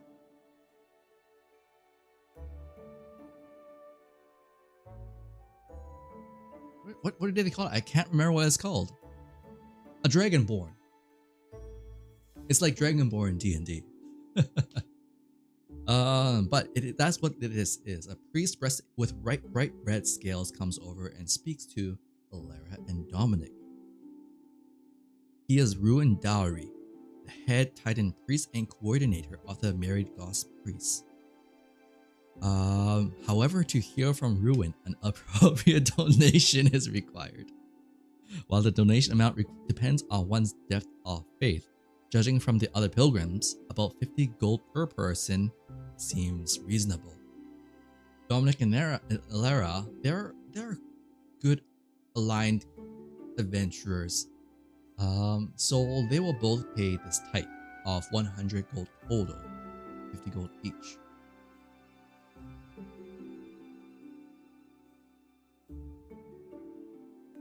And with that donation made, Ruin then answers to our two adventurers. He explains that this temple was built by the Crimson King during the early magic civilization period, though it is said to have been about half its current size back then. Later, when the Moonlight King unified the Seven Kings archipelago, it was expanded to its current size as an expression of gratitude to the Overlord Dragon Civilace and their dragonkin who protected and nurtured her. You see, beyond the door at the innermost part of this temple lies a sacred ground for dragons. This is a place where dragons come to sleep and where dragons nearing death spend their final moments. Though it is not widely known, the dragon priestess's role here was to watch over the dragons as they enter their final rest. By comforting and guiding them so they could reincarnate peacefully without leaving any grudges in this world, she prevented their remains from becoming the undead. This temple is dedicated to Lord Titan and Lady Cian, and was built at the temple of this valley to protect the dragon's remains from soul scars and the evil hands of dark gods. However, currently the dragon priestess is absent, and Lord Titan's divine domain within this valley has lost its power. As a result, the undead dragons must be wandering this deep valley. For now, Lord Titan and Lady Cian's power, our god and goddess, is barely preventing the undead from leaving this valley. But if this situation continues, Who knows how long that will last? Dominic and Ilara look at each other and ask Rowan whether there's anything that they could do to help. And Rowan says, about 10 years ago, I heard rumors that the Dragon Emperor Civilades was raising a dragon priestess. I have also heard that she was entrusted to the ice dragon King Glaciel at the seat of the departed gods. If you happen to meet the priestess during your travels, would you please bring her to this temple? Of course, if she refuses, I will not insist. And with this, Ruin offers our adventurers the following quest: to search for the dragon priestess who is currently absent. Ruin's request is to find the dragon priestess and return her to this temple. And upon success, our adventurers will receive 9,000 gold and 3 experience stars. Once this quest is accepted, which we're kind of forced to do, Ruin will tell us the location of the seat of the departed gods. I think you've never played D&D, but somehow you came across Sword World 2.5? How? Wait, how did you even know about Sword World 2.5? Where did you learn about this? Did you see this on YouTube somewhere, or did you randomly look it up on Reddit? Or I don't know, somewhere else? I'm not sure where you found it. But you saw it on YouTube somewhere?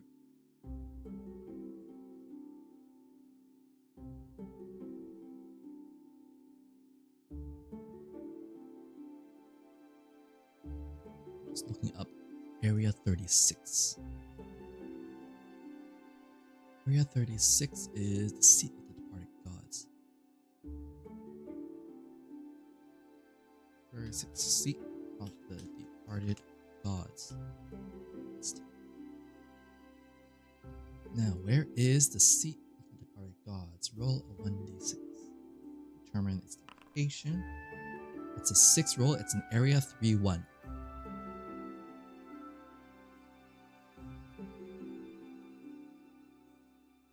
Seat of the departed gods, area 3-1 can... Wait a minute.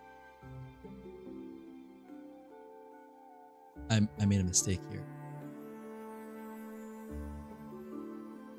But it is a fixable mistake because I have not placed anything into area 3 yet. So as you can see, I am currently in C area 2. All the marked locations in C area 2, but for some reason, I've been marking everything in C area 3. Let's swap this here. Everything here should go up to C area 2. Whoops.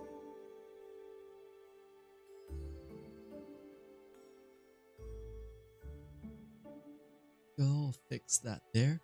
And this goes to 3C area 1. And we have a quest in that area. Seat of the departed gods 36. Is there a port there? Is there anything? Nope. All we know is that there is an inn and hot springs there.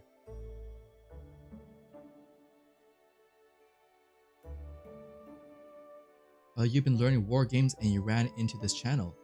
Oh, welcome to my channel. I don't always play, I play a variety of games essentially. Sometimes I stream other video games, but recently I'm on a Sword World 2.5 binge, and that's why I am playing this right now. I've wanted to play this campaign book for quite a while, and since you can play it solo, hey, why not? Okay, so we have a new quest. I should mark that off for myself. When's quest? Make a new quest.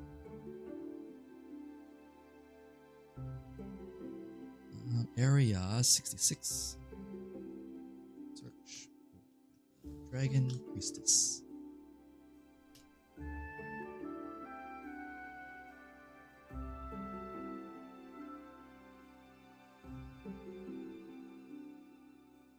go. Where is that?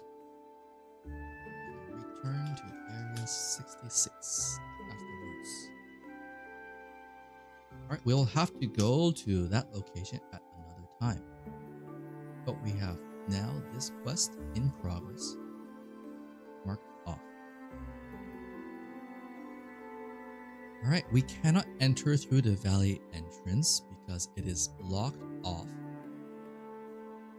Not that we want to. I would assume that if there's an undead dragon, that's way out of the range of our level 2 adventurers.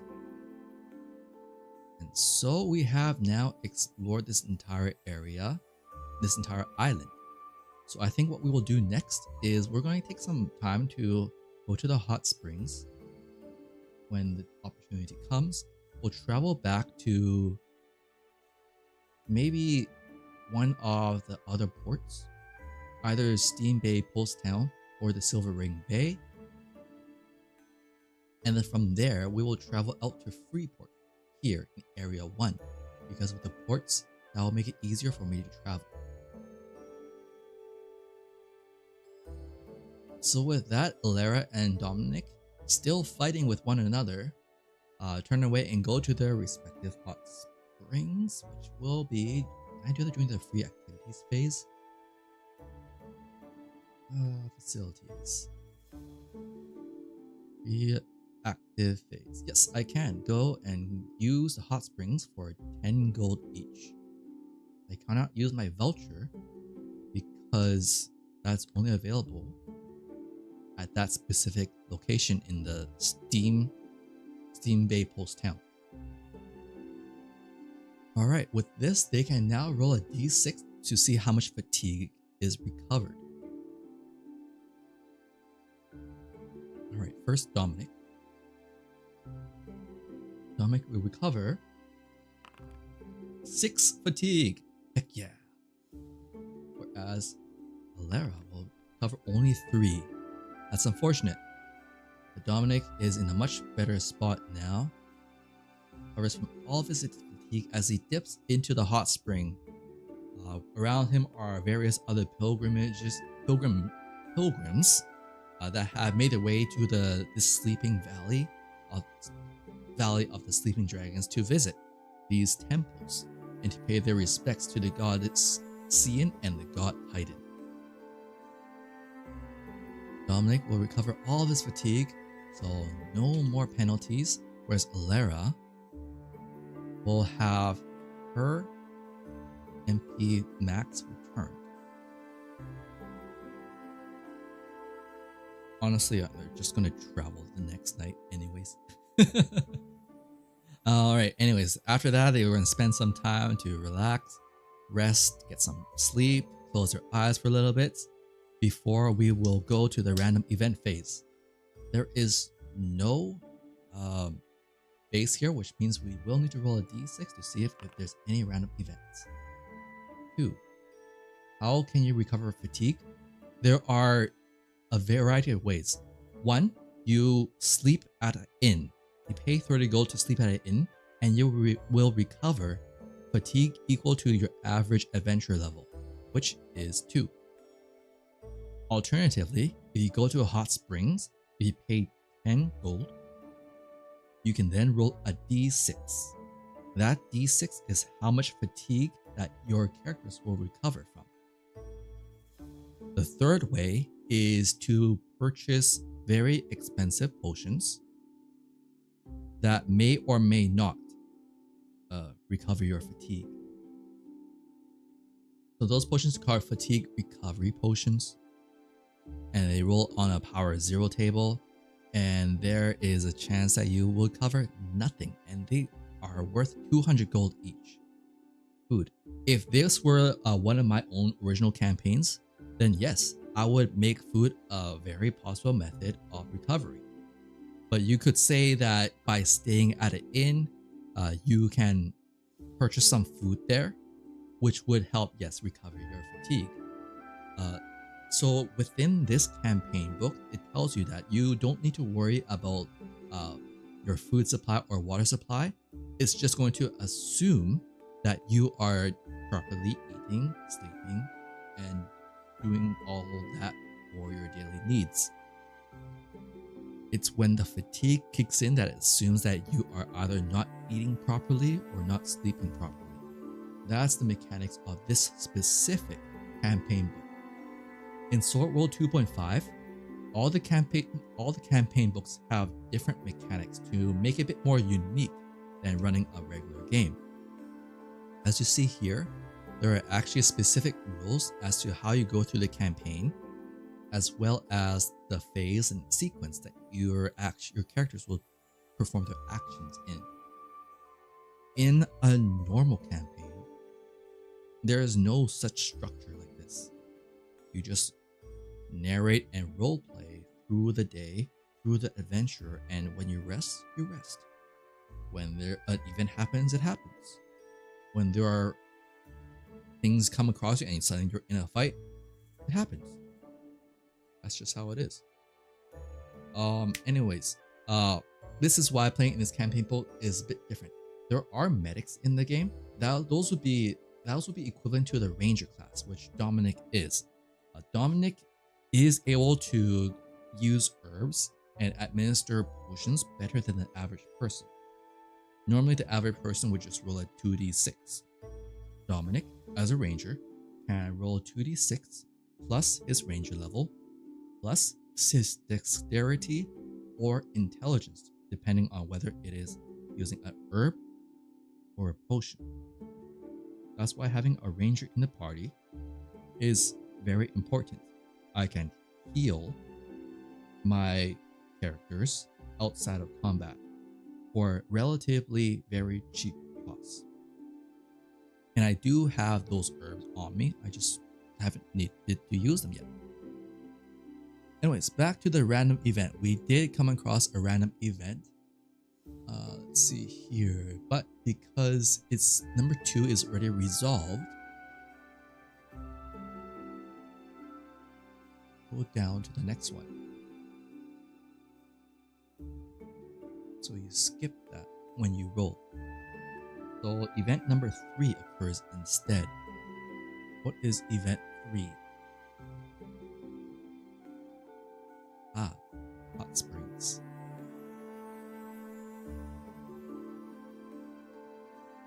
So area 3, while Dominic and Alara were in the hot springs, I suppose it's a shared hot spring, they encounter another man who is also bathing there. He is a man, he is a nightmare race, which kind of like tieflings. So he is looks like a human, but he's got small horns growing out of his head. His eyes are just kind of sclerad over. It looks like kind of like a lizard-like eyes. And his skin is slightly more pale. It's very much like Dominic. And this man with white hair introduces himself as just an old man who loves his drink. And true to his word, he is actually in the hot springs while drinking his alcohol. And he exudes an extraordinary presence. In good spirits from the hot spring and the alcohol, the sake, Japanese wine that he's drinking, he offers to train Dominic and Alara and agrees to a light spar. Dominic and Alara, they're fighting with each other. They're still complaining with each other. And they try to go at this man. As Alara tries to punch at this man, he dodges and parries her blows quite easily. Dominic he doesn't have his battle axe with him, so he grabs a nearby broom instead and just swings it heavily, trying to smash him on this old man. He breaks the broom like quite quickly, and the old man shakes his head and says, "It seems that the two of you will need a bit more training. I am seeking 3 of the legendary alcohols of this archipelago. The holy alcohol, divine reincarnation, the dark alcohol, before dawn, and the daemon alcohol, dark overlord. If you..." And he then promises our adventurers, "If you gift me even one of these 3 legendary wines and alcohols, I'll teach you one of the secret techniques that I have mastered." Dominic and Alara do not have any of these precious items on hand, so they are not able to fulfill this request. But this man then tells Dominic and Lara, there will be other opportunities for you to find me. If you visit a hot spring and I just so happen to be there, come and offer me your gifts once more, and I will be happy to treat you to these new techniques. And so this is, yes, another random quest that we've come across. There will be opportunities to find this old man again in the future. But more importantly, when we find this man, we will also find a hot spring. We've already entered the hot spring. We already paid 10 gold, unfortunately, because this free event would have allowed us to go into the hot springs for free. Would have saved us 20 gold. Oh well. But because we were not able to complete this, resolve this event, we cannot mark off this on the table. So with that, we continue to the New Day phase here. New Day phase, once again, we're going to travel through the night because we are going to make our way back to the Steam Bay Post Town. Yeah, because I don't really need to go to the base right now. I can't level up. So we don't need to go to the temple either in the Silver Ring Bay. There's a shop at the Post Town already, and there's a port of call. There's an inn and hot spring here because I'm traveling through the night. We're gonna gain 3 fatigue. So throughout the night, Dominic and Ilera still fighting, still complaining about each other. We're gonna make their way back to the mountain village of the Steam Bay Post Town. Once again, they will receive 3 fatigue. He said he only needs 1 of the alcohol to complete the mission. That's correct. As long as I provide him with 1 alcohol, he will teach us one of his 3 techniques. But we'll have to find the alcohol first. What's that? I'm not gonna change their max MP or HP or MP just yet, because upon arrival at the hot springs town here in the free activity phase, Dominic and Ilera, they're just gonna take a dip right back into the hot springs after traveling through the night. Day 6. And because the reason why I came here for the hot spring is because we do have a single hot springs pass voucher, which means that only one of them needs to pay to go into the hot springs. So that is only deducts 10 gold. As Ilera will use that ticket to go in for free, and we'll see how much fatigue she recovers. 4 fatigue. He recovers 4 fatigue. Whereas Dominic, how much will you recover? 5 fatigue. Wow, back to 0 again. We'll update Ilera's fatigue to a max 4. The other legendary alcohol will be ours.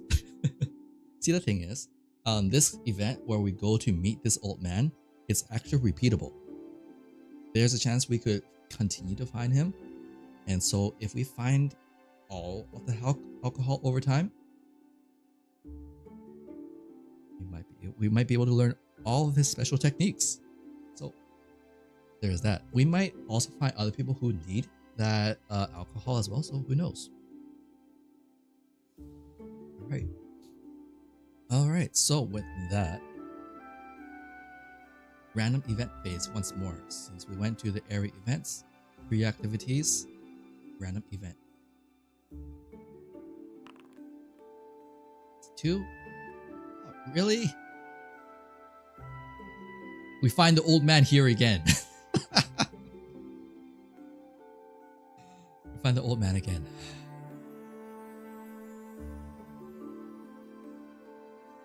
And he once again, he'll click spar. No change in the results. Is this old guy following us around or something? Oh my goodness. Once again, we don't earn anything from this fight. And so from here on out, we will get some proper rest and have Lara go to the inn overnight, and Dominic, he will sleep out in the wild because he doesn't need to go to the inn right now. We skill up? Unfortunately not. So how this campaign framework works is that I can only level up at certain milestones. The only chance I have of going to level up is if I go to a adventurous guild and I have enough stars to level up. Right now, I am at adventure level 2, average level of 2. And that means I need at least 4 stars before I can level up. Right now, I only have 3 stars, so I cannot level up yet. Can you die? Yes, you can die in this game.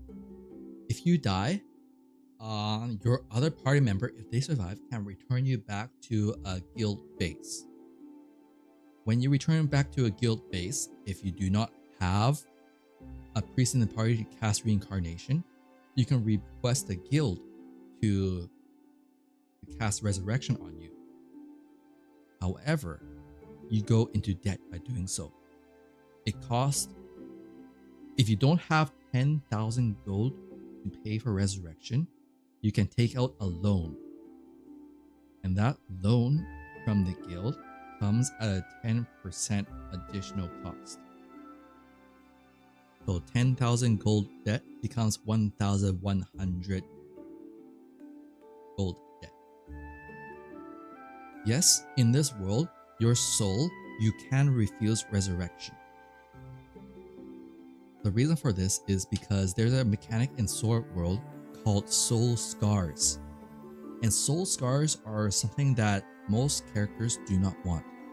It makes it more difficult for you to interact with regular people. You can have a maximum of 5 soul scars.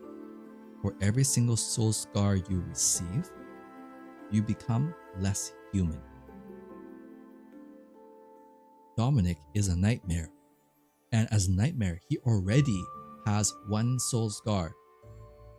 That's why he has horns, and that's why when he transforms, he goes pale, he looks less human. When you have more soul scars, you might your skin might start to fall off, your teeth might start to fall out. You might start to have a craving for blood and raw meat. You become very inhuman, and once you have 5 soul scars, you've been resurrected 5 times, you become an undead revenant, and your player character is lost. They become undead, they cannot be played again. That character needs to be replaced by a new player character. So that is why in the world of Sword World, most of the townspeople, most of the average villagers, they will not accept resurrection because it makes them less human. And it's against the religion, the common religion in this world. The only people who would willingly accept resurrection is typically only adventurers or someone who is very powerful or who can't afford to die.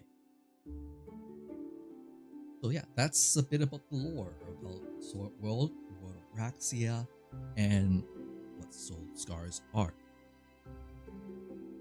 Alright, so with that explained, we're gonna have Lara go and rest at an inn for 30 gold, whereas Dominic will rough it out in the wild. The reason for this is because I want Lara to recover 2 fatigue, covering 2 of your max MP, and then they will have a whole 6 hours night rest in what feels like a long time. Of course, they're still fighting because we still haven't gotten to level up or gotten into a fight with enemy monsters. However, at this port town, there is a place for us to set off onto our ship. On our ship, where do we want to go? We want to go to Sea Area 1 in the Freeport. Freeport also has a port that we've already been informed of. For every port that we leave or enter, it's a -2 to the difficulty of the check. We are in Sea Area 2. We're going to Sea Area 1, and the difficulty of that passage is 1. So the total difficulty is 2 plus 1 plus 1, total of 4. During a navigational check, normally you need to roll a 1d6 or was it 2d6? Let me double check. Campaign flow, navigation.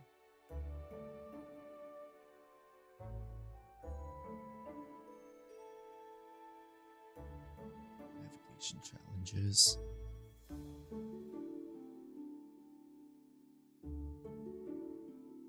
Roll a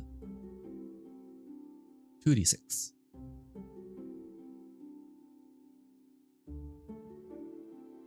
Okay, so we will now set forth from the Sea of Sandbanks to the Sea of Tranquility. We're heading towards Freeport. We roll a 2d6 on a navigational challenge. It's technically 2d6 plus 4 minus 4 cancels out. And we rolled a 5. What is 5 on a navigational challenge? Because I rolled a 6 or less, the path to Freeport on the navigational journey was peaceful with no challenges. Thank goodness.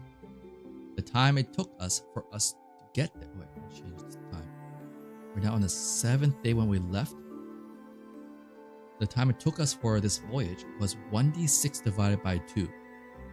So just roll a 1d3 then. Oh, only took us 1 day. Very peaceful sailing. That's very fortunate.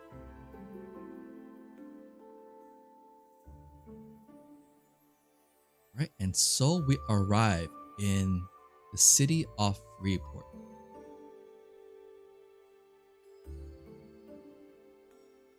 City. Here we go.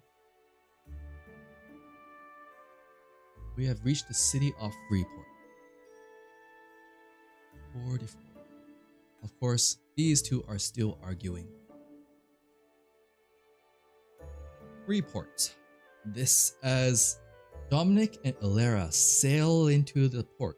They see that it is a fortress city. Where on the map? Right here. So we went from Sea of Sandbanks to the southeast to the Sea of Tranquility.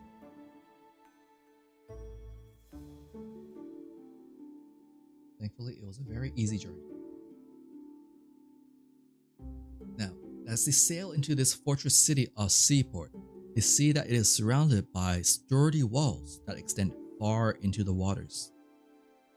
Many ships come and go through its harbor, while patrolling fleets cruise the nearby waters.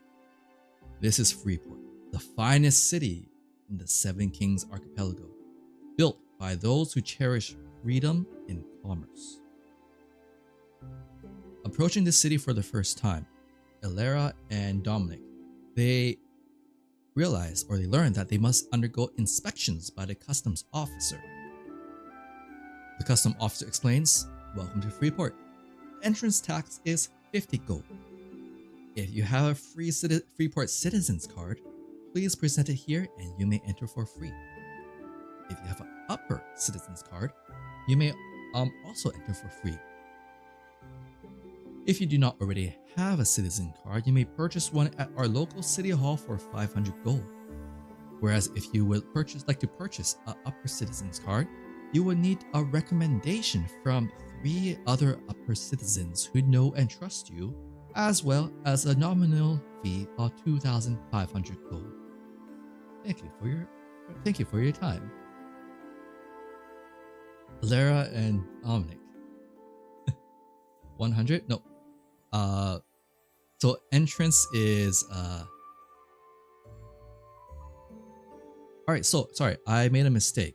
It's an entrance fee of 100 gold per person. If you have the citizenship card, it's 50 gold to enter. And then if you have the upper citizen card, it is free to enter. So it is 100 gold per person right now for Alara and Dominic to enter. The customs officer has many other guards in the area, and there is a long lineup of people behind our two adventurers who are looking to enter. As the two of them are trying to decide where they need to pay or not, a couple of jeers from another people behind them shout, "Hurry up, let us in!" And so with that pressure, Alara and Dominic will pay the money that is required, 200 gold per person, to enter the city.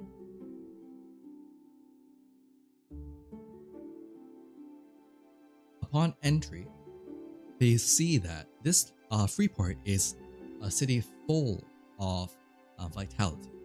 Its people are cheerful and open-minded, and because of this, they are friendly even to outsiders like our two adventurers here.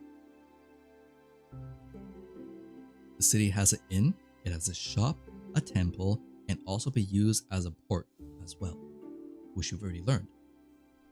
Furthermore, if all adventurers have a citizenship card, they can use the city as a base. I only have 1400 gold. If I were to pay that citizenship card, I would be down to 435. I don't know if I want to pay that yet, because our goal here is to go from Freeport to go to Spiral Monastery, and then from there we would be able to fulfill our first main quest objective. After that, I want to eventually make my way down to the Pirate Tavern and the Tricana Forest to fulfill our mission. Until I go to these two, I can't complete any of my missions, or I can't go back to base. Are we passing through a Lotus? What I mean? We're just passing through the city to see what's in it, because I don't know what's in here. But that's our goal. The Central Plaza here in Freeport features a city hall, a mayor's office, and the Grand Temple of Gamel, the god of money. And so there's also a mayor's office, and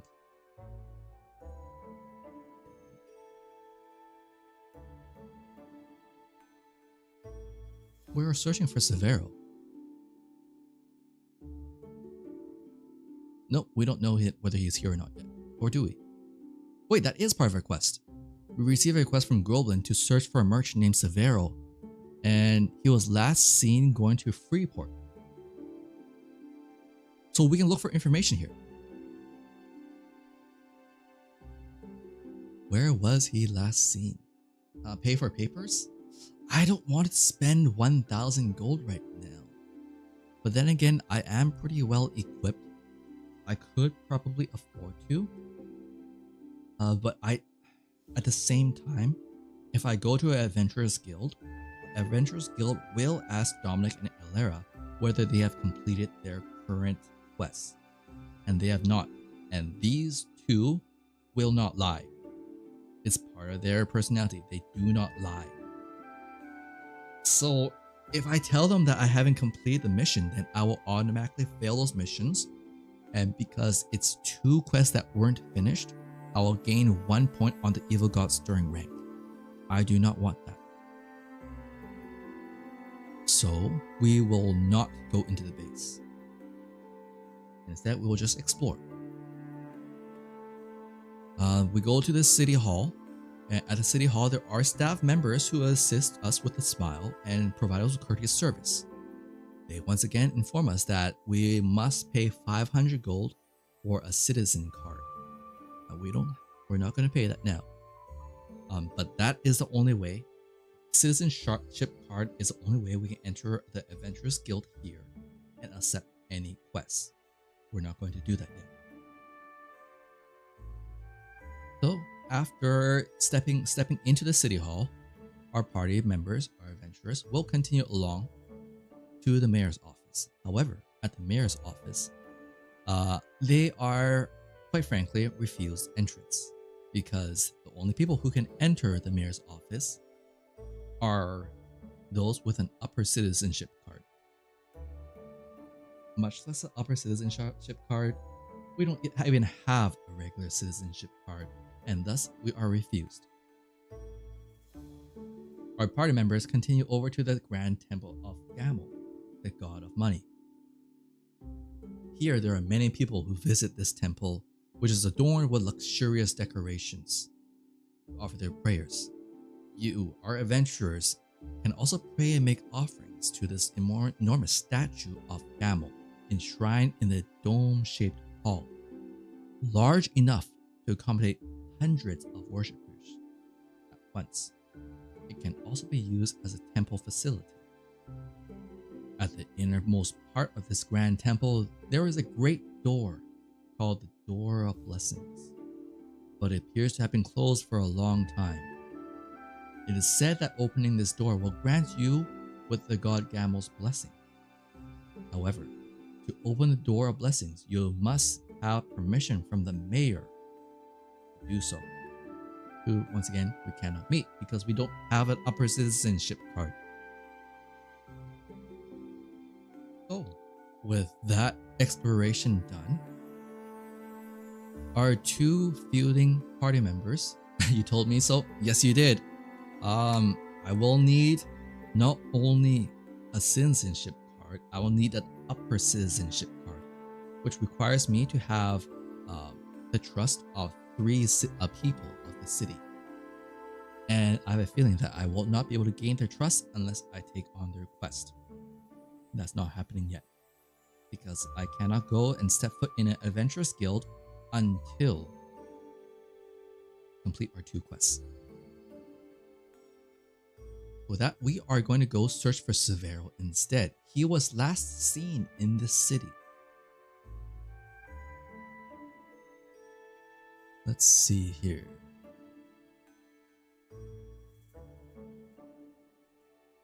See to page 3. We're looking for Severo. Where is Severo? Our adventurers will need to make an investigation check to see if they can find where he is. An investigation check is any class plus the intelligence modifier. So, who is the more intelligent of our 2 characters? Adventurer level, that means any other class. That means I can roll a warlock or fighter class for Dominic. Dominic, he is intelligence is a 4, and Ilera's intelligence is also a 4. Well, it really doesn't matter. And Dominic, he is going to go to his local bar. He's going to chat up some of the local thugs in there with his fighter class. Bump elbows with them. He's going to do I guess he's going to do a arm wrestle them for some information. Let's see if he can make this a success. I need to beat a 12. Failed. Dominic seeks out information on Severo, but is unable to come up with any information. He rolled a 4 plus 1. He rolled a 5. 5 plus 4. So if I roll a 12 with a plus 4 modifier, I need to roll at least an 8. Okay, Alera, can you succeed on this check? 12 or higher? Ah, it's 10. That's a fail. Our two adventurers were unable to find any information on Severo, and so they will probably need to come back and try again at another time, which means they'll have to sleep on the streets for a bit. What luck. What bad luck. I don't think there's any rules against attempting an investigation check again the next day. Investigation. Yeah, there's no rules about trying again the next day. So we will do that the next day. I don't want to leave the city and come back again to try again, because that means they have to pay to enter again. So the two of them will sleep on the streets because they're fatigued. Actually, Alera could go to the inn. And no, 2 is fine. I don't need to recover. Actually, it doesn't change whether they're recovering HP or not, whether when you go to the inn. So might as well pay 30 gold, rest at an inn for Alera, so that she can recover her last 2 fatigue.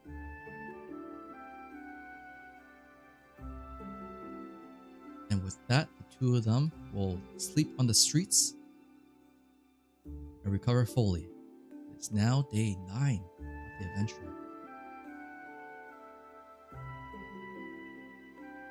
So, next morning, we'll go around and once again attempt to find some information on where Severo has gone. This time, Dominic is going to go and speak with some of his fellow spellcasters. He's not Demonkin. Dominic is a nightmare race, so he's not demonic per se, less human than human. But he is a warlock, which means he can summon demons. There's been no need for that so far. But it's clear that when he uses his demonic arm spell, his whole arm just like transforms and stuff. Alright, 2 of them will attempt their investigation once more. 12 or higher? Failed. Rolled a 4. How about Alera? Alera, can you go and beat up some guys to see if you can find out some information? Caligula! Roll a 13. Sorry, I shouted there. Hope I didn't blow up anybody's eardrums. But I was just very happy to see that it was a successful investigation with a 13. Where is Severo? Alera, though despite her pleasant demeanor, she's always smiling and stuff, but she's actually a down-to-earth, rough woman. And so it goes into some of the back hoods, the alleyways, and starts beating up some thugs. It's like, I'm looking for this man. Have you seen him? And so a couple of these like back alley thugs are like, oh, I saw Severo's ship get attacked and sunk at the ancient lighthouse by a flying amphisbaena. The thug says that he was too busy running away, so he doesn't know any more than that. However, we will be told where the location of this ancient lighthouse is. This is map 14.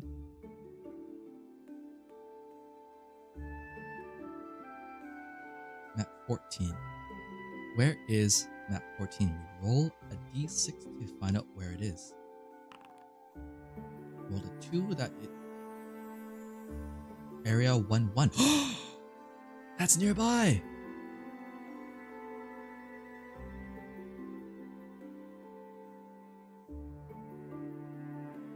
Area 14, Ancient Lighthouse. That's in the same area. That's really lucky. Area 14. There is no port or any such thing there. Alright, so with that, Ilera smiles and drops the man onto the ground, thanks him, and kicks him in the face to knock him out because she does not want other people to speak of her violence. However, we have found the information on where Severo is. Now, Severo was last seen in the ancient lighthouse. We'll make a note. However, there is the concerning thing of what was attacking him. It is said to be a flying Amphisbaena, which is a rank 7 monster. Our adventure's only level 2. Rank 7 monster would be very difficult. I don't think we can actually go there yet. Because with level 7 monster, we can't fight that.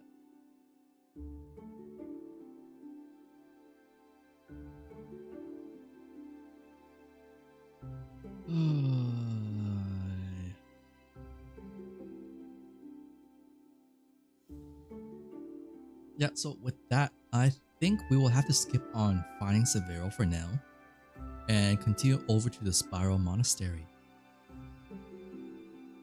Now, what is the specialty of the Sea Area 1?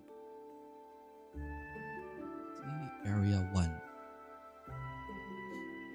Oh, everything is connected here.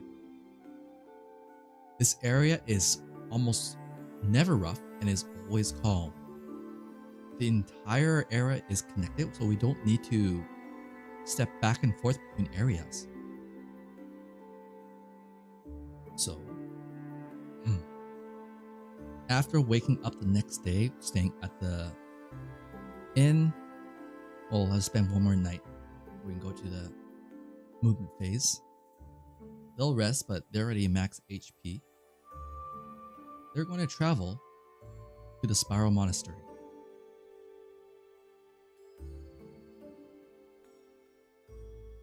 Area 4.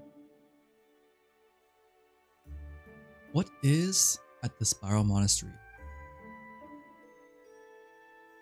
What number is that? Area 24, map 24. The Spiral Monastery. No conditionals. Here at the Spiral Monastery, there is an inn. There is a shop, there is hot springs, and there is also a temple.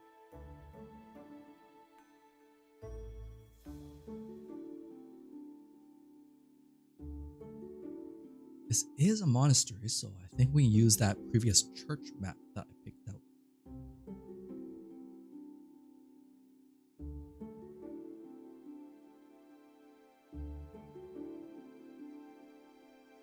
As Dominic and Ilera travel to the temple of the Spiral Monastery, they see that it is surrounded by large walls and circulars above a spiral sheer face mountain.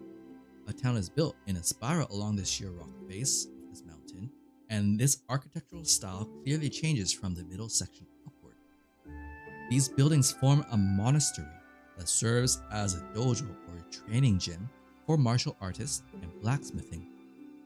It was founded by Arsinoe, the god killer's sword emperor. What a name. And so Dominic and Ilera, they enter through the gates at the entrance of the town where there are guards posted. After some routine questioning and baggage inspection, they allow our two party members to enter. There is a shop, there's an inn, there's a hot springs, and there's a temple.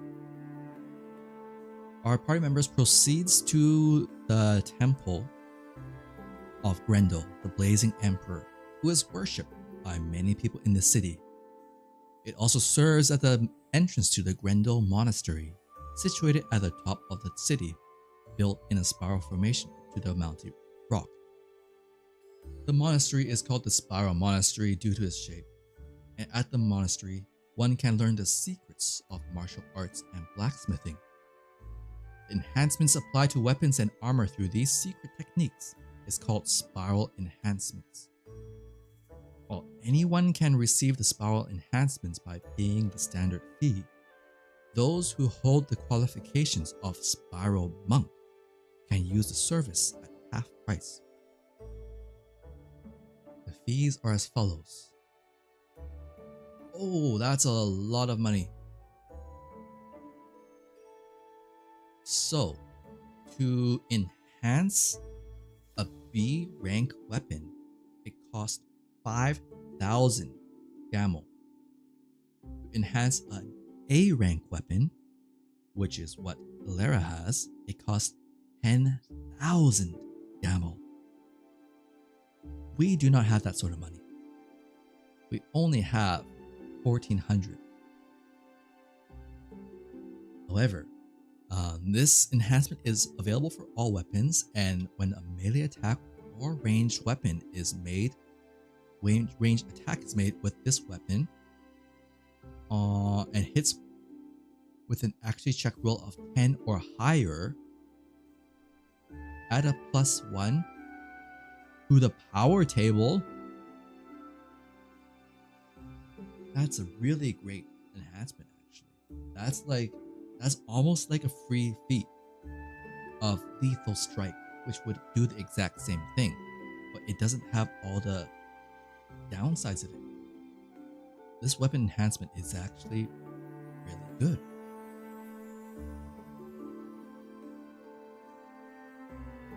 There's also armor enhancements available for the same cost.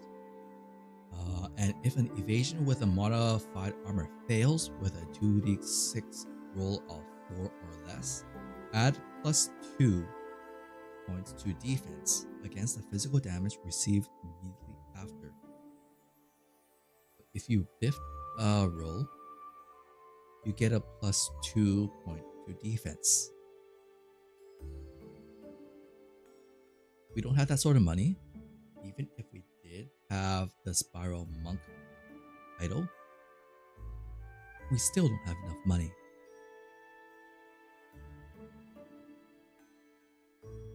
And so, though we will not proceed with enhancing our weapons, we'll go around and learn a bit more about this area.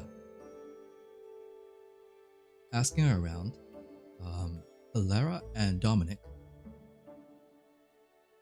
they will learn that within the innermost sanctum of this monastery, there is a place called Grendel's Divine Domain.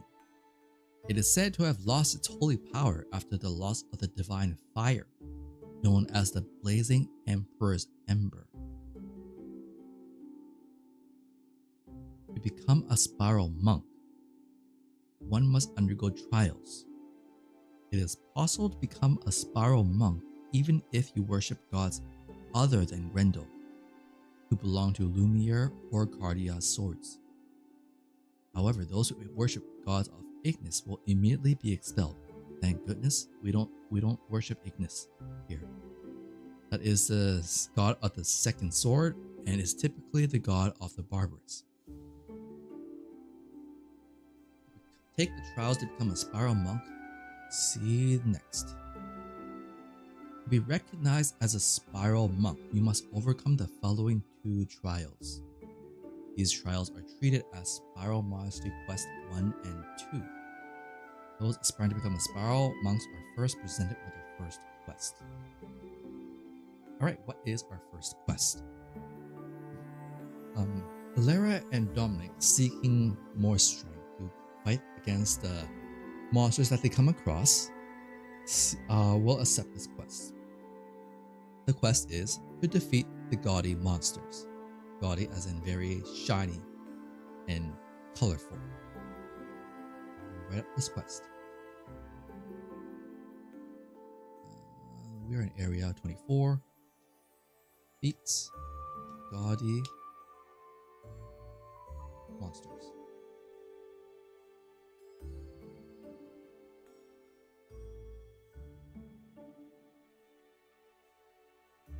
Quest. Defeat the colorful monsters that inhabit Area 23 and obtain gaudy monster loot totaling twice the number of players. All gaudy monster loot brought back will be purchased at normal selling price. Once you have sold an amount total to twice the number of players, which means I need 2 or more to the Grendel Temple, the quest will be complete. Doesn't sound too bad. So let us place Area 23 on the map.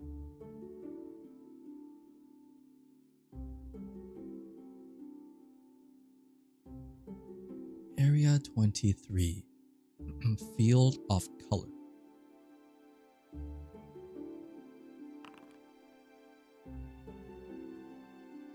That's in Area 2-3, which cannot be placed because there is already a map there. So we'll look to the next area. It's Area 2-4. Once again, we cannot place a map there.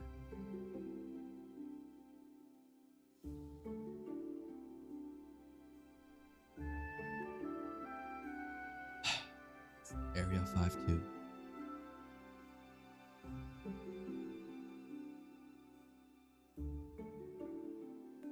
All the way down there. All the way in a completely different place I do not want to go to. Area 5. Area 5-2.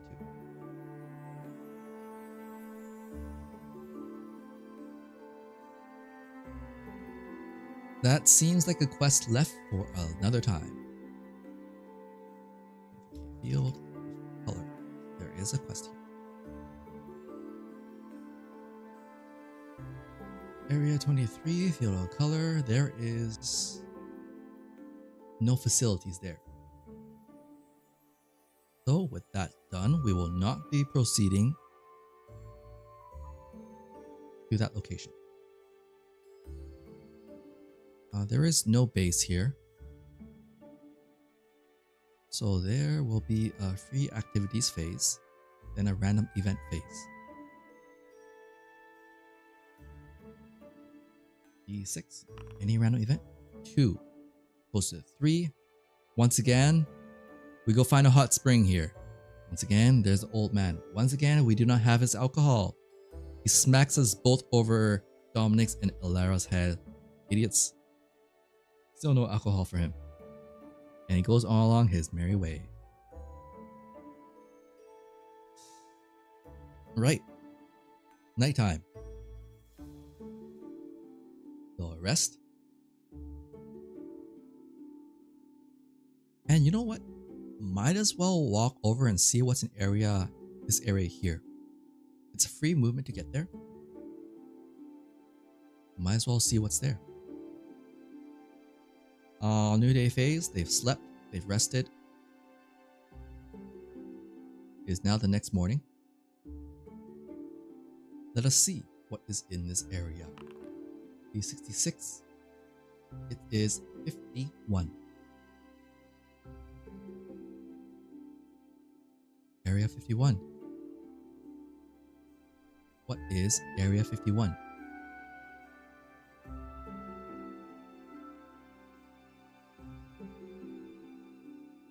Area 51 is the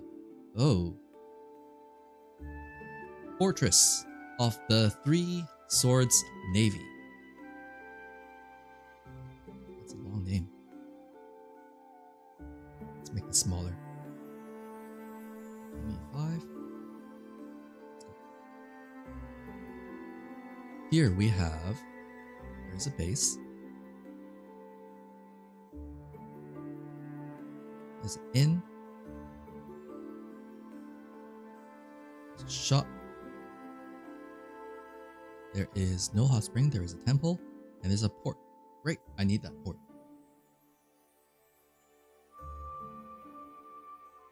Alright, so this is a fortress of sorts.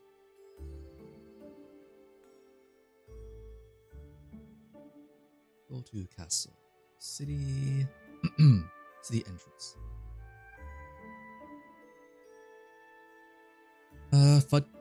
Dominic and Elara approach this large fortress, and on top of the stone walls facing the seas, there stands an ancient fortress surrounded by tall wooden palisades, with a flag flies with the emblem of the three great swords with crossed hilts, their blades pointing in 3 different directions. This is the stronghold of an armed group called the Three Swords Navy. They are said to draw their strength from the Crimson King, who was known to wield 3 magical swords with masterful skill. If this is your first time visiting this location, there is a dragon attacking everyone. Well then, there's a dragon attacking everyone.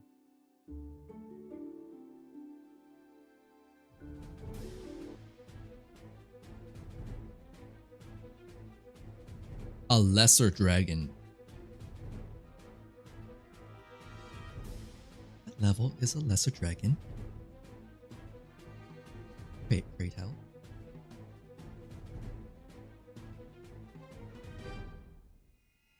Lesser dragon.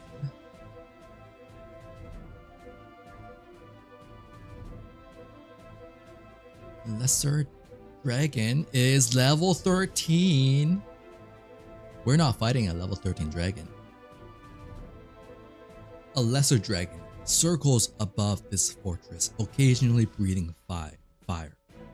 Soldiers of the Three Swords Navy are guiding panicked people to safety while desperately trying to extinguish houses that have caught fire from the dragon's breath.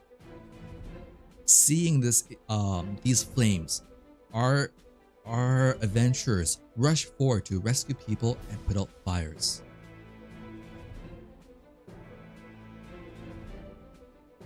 Okay, finally a new challenge.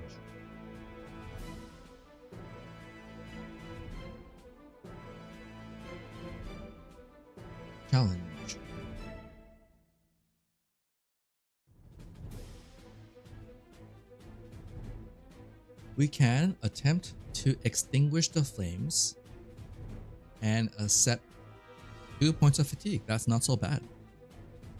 Search for injured people. Priest, bard, or tactician to guide people to evacuation. Do some healing. That's not going to be doable. Protect a child and receive 10 points of magic damage. That's doable. Or rescue people with a strength check.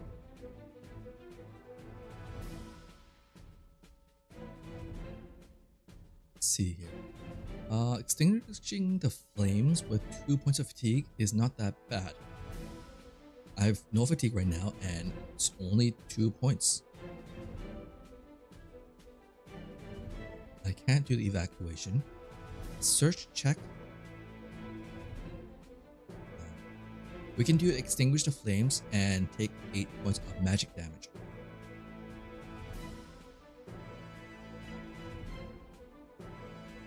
I think we need money right now.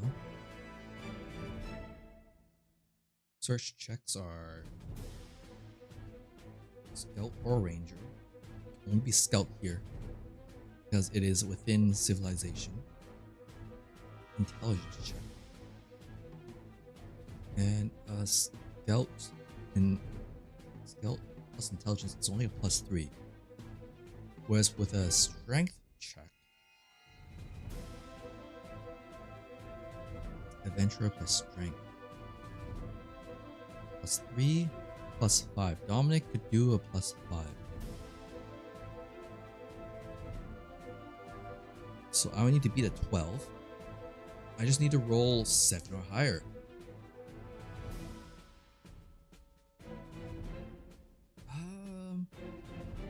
No. Dominic, he is going to go and protect a child. I'm going to take 10 points of magic damage for this. Down to 12. Whereas Alera, she will take on 2 points of fatigue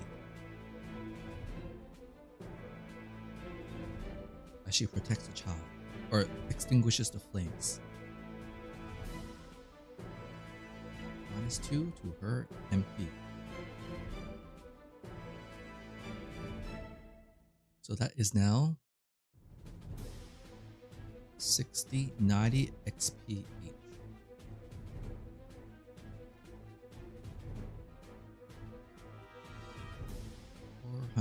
4,680 plus 90. 4,770 each. 4,770 XP for you. 4,770 XP for you.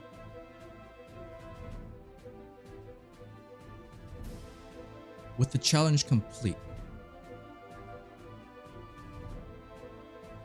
I want an appropriate music for this location.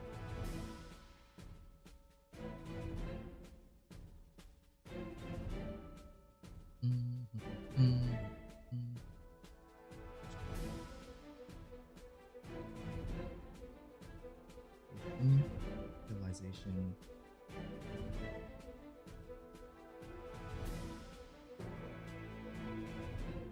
Why not have a fortress? How is it?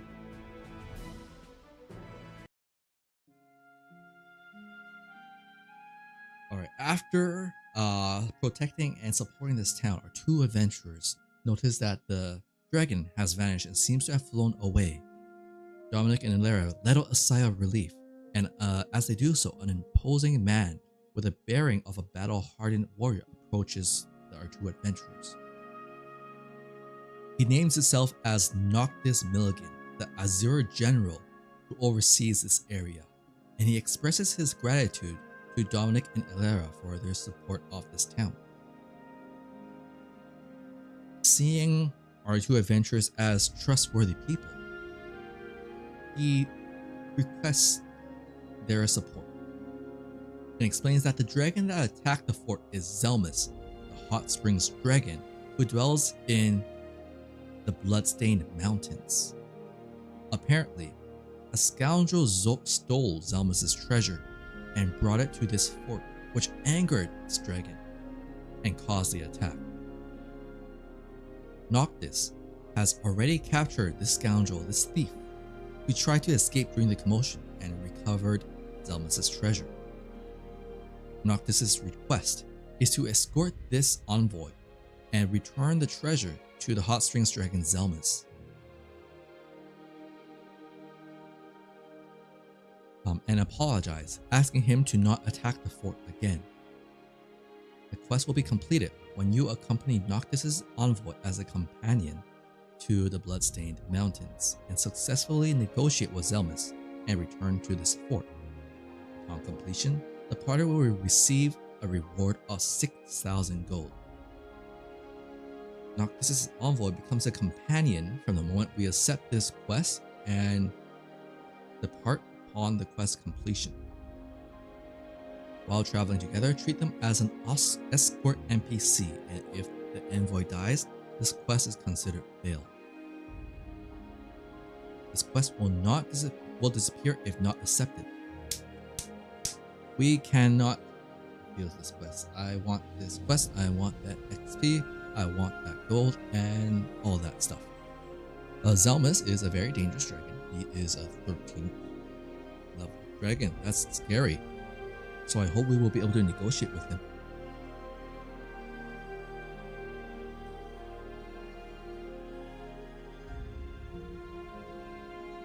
So we will need to accept this quest.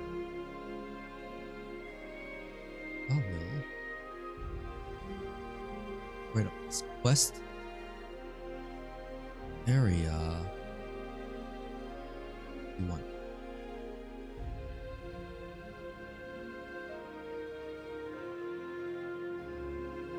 Quest envoy to the hot spring dragon.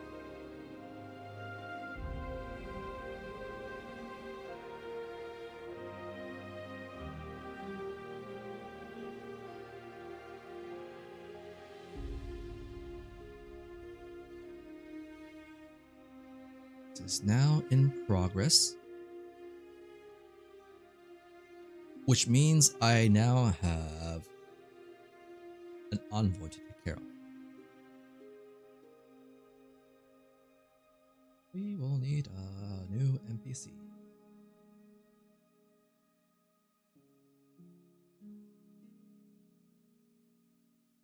What are the stats of this NPC? Escort, companion. They use an ordinary person stats. Import ordinary person.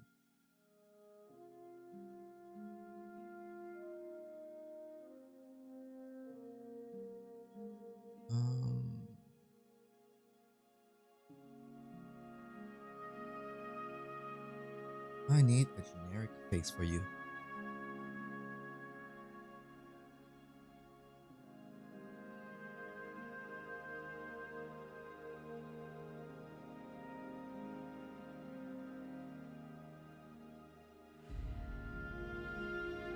Ordinary person.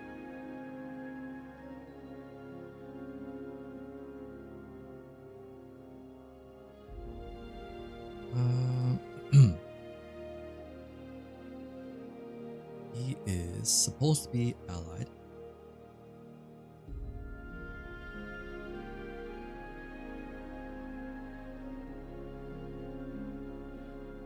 Friendly disposition.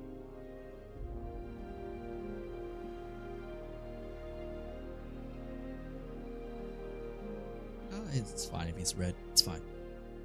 I'll remember that. But basically, as an ordinary person, got 0 to everything. -2 damage.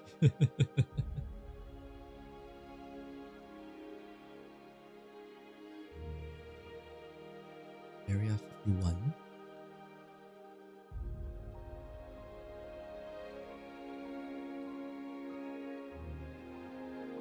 Alright, so we will accept that quest. Dominic and Ilera will continue into the town to explore this fort. There's an inn, which they will both use later. And there's a port, which they can also both use. Alright, first quest that they have available right now. Wow, okay. The Three Swords Navy have issued a request to defeat 2 flying Amphisbaena that have taken up residence at the ancient lighthouse, which just so happens to be where we need to go eventually later. Another quest. Defeat the master of the Great Lighthouse.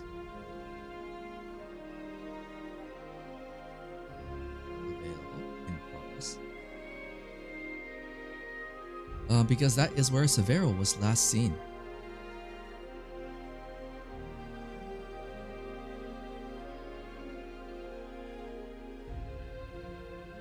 Of course, we can't defeat them yet because they are level 7 or something like that.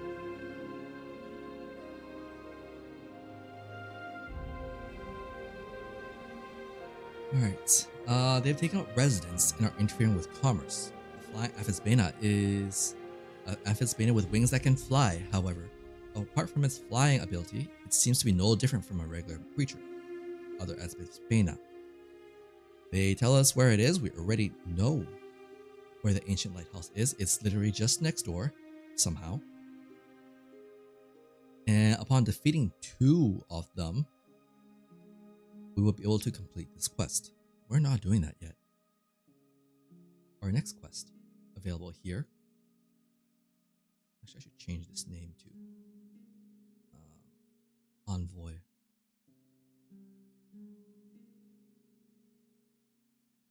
Noctis Envoy.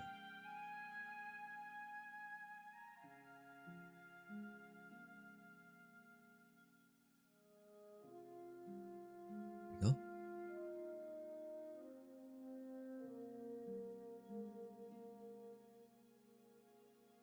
Next quest. Let's see here. The Three Swords Navy has issued a request to defeat Guana, a Minotaur caster, the great priest at the Dalcrum Temple, the giant sword of dusk, in order to prevent the expansion of the war god Dalcrum's influence. But first of all, I should place where the Bloodstained Mountains are. Bloodstained Mountains is Area 26. Area 26 is located at Area 33.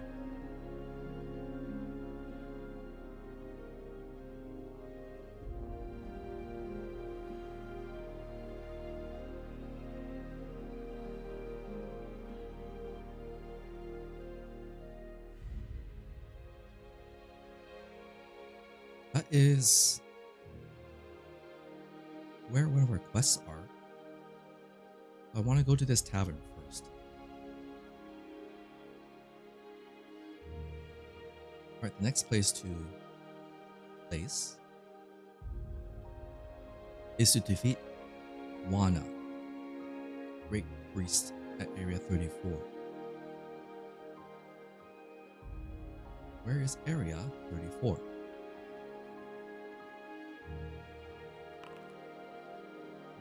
Area 5-1.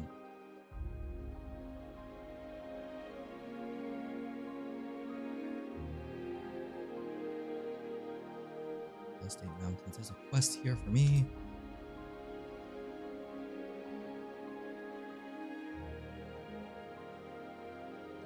Area 5-1.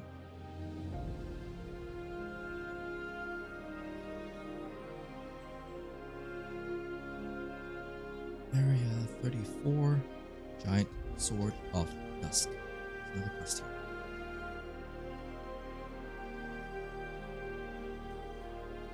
Minotaur Caster. That sounds dangerous. Great Priest of the Downward Temple. Oh, the reward is 12,000 gold? That's most definitely a high level quest. I don't think we can do that just yet.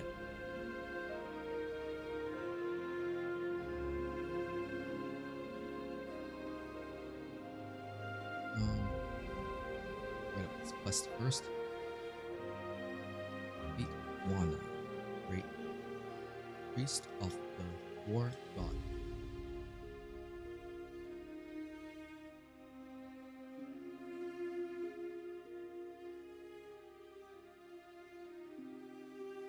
No way I'm completing this quest anytime soon. All the quests I've come across so far is way out of my level range.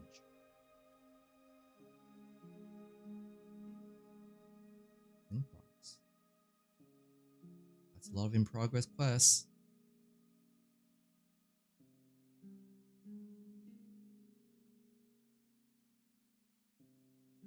Anything else here? Nope, nothing else here to find. And so, I think that our next destination will have to be the Pirate Tavern and Dracana Forest. Let's see Area 4. From here over to there. Difficulty is 5, 6, 7, 8. I don't know whether there's any ports there. No ports anywhere else. So we may just have to rough the seas. That's going to be difficult.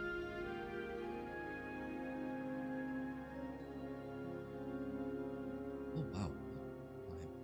I think it's about time for me to end this session here tonight. We've done a lot of work. Oh wait, Noctis' envoy. I don't want to carry him around. See Area 3. We might have to go there instead. Go here, come back. This envoy is really getting in my way. Alright, we're gonna have to go to the Bloodstained Mountains, drop off the envoy. We might check around that area, and then maybe there will be an inn or port here that we can leave from. Go to the sea. Go to the sea area 3, sea area 4. 1, 2, there. Okay. I'm gonna make a note for next time. Sea area 3, Envoy and go to Common Quest. Alright, and that is where we will end it off for tonight. We were managed to explore a lot, quite a lot of the 2 areas here, and marvelously, we're still very low on fatigue. Very low. That's just actually great, really. Actually, while we're here, might as well go rest. 30 gold. So that Alara can reduce her fatigue to 0.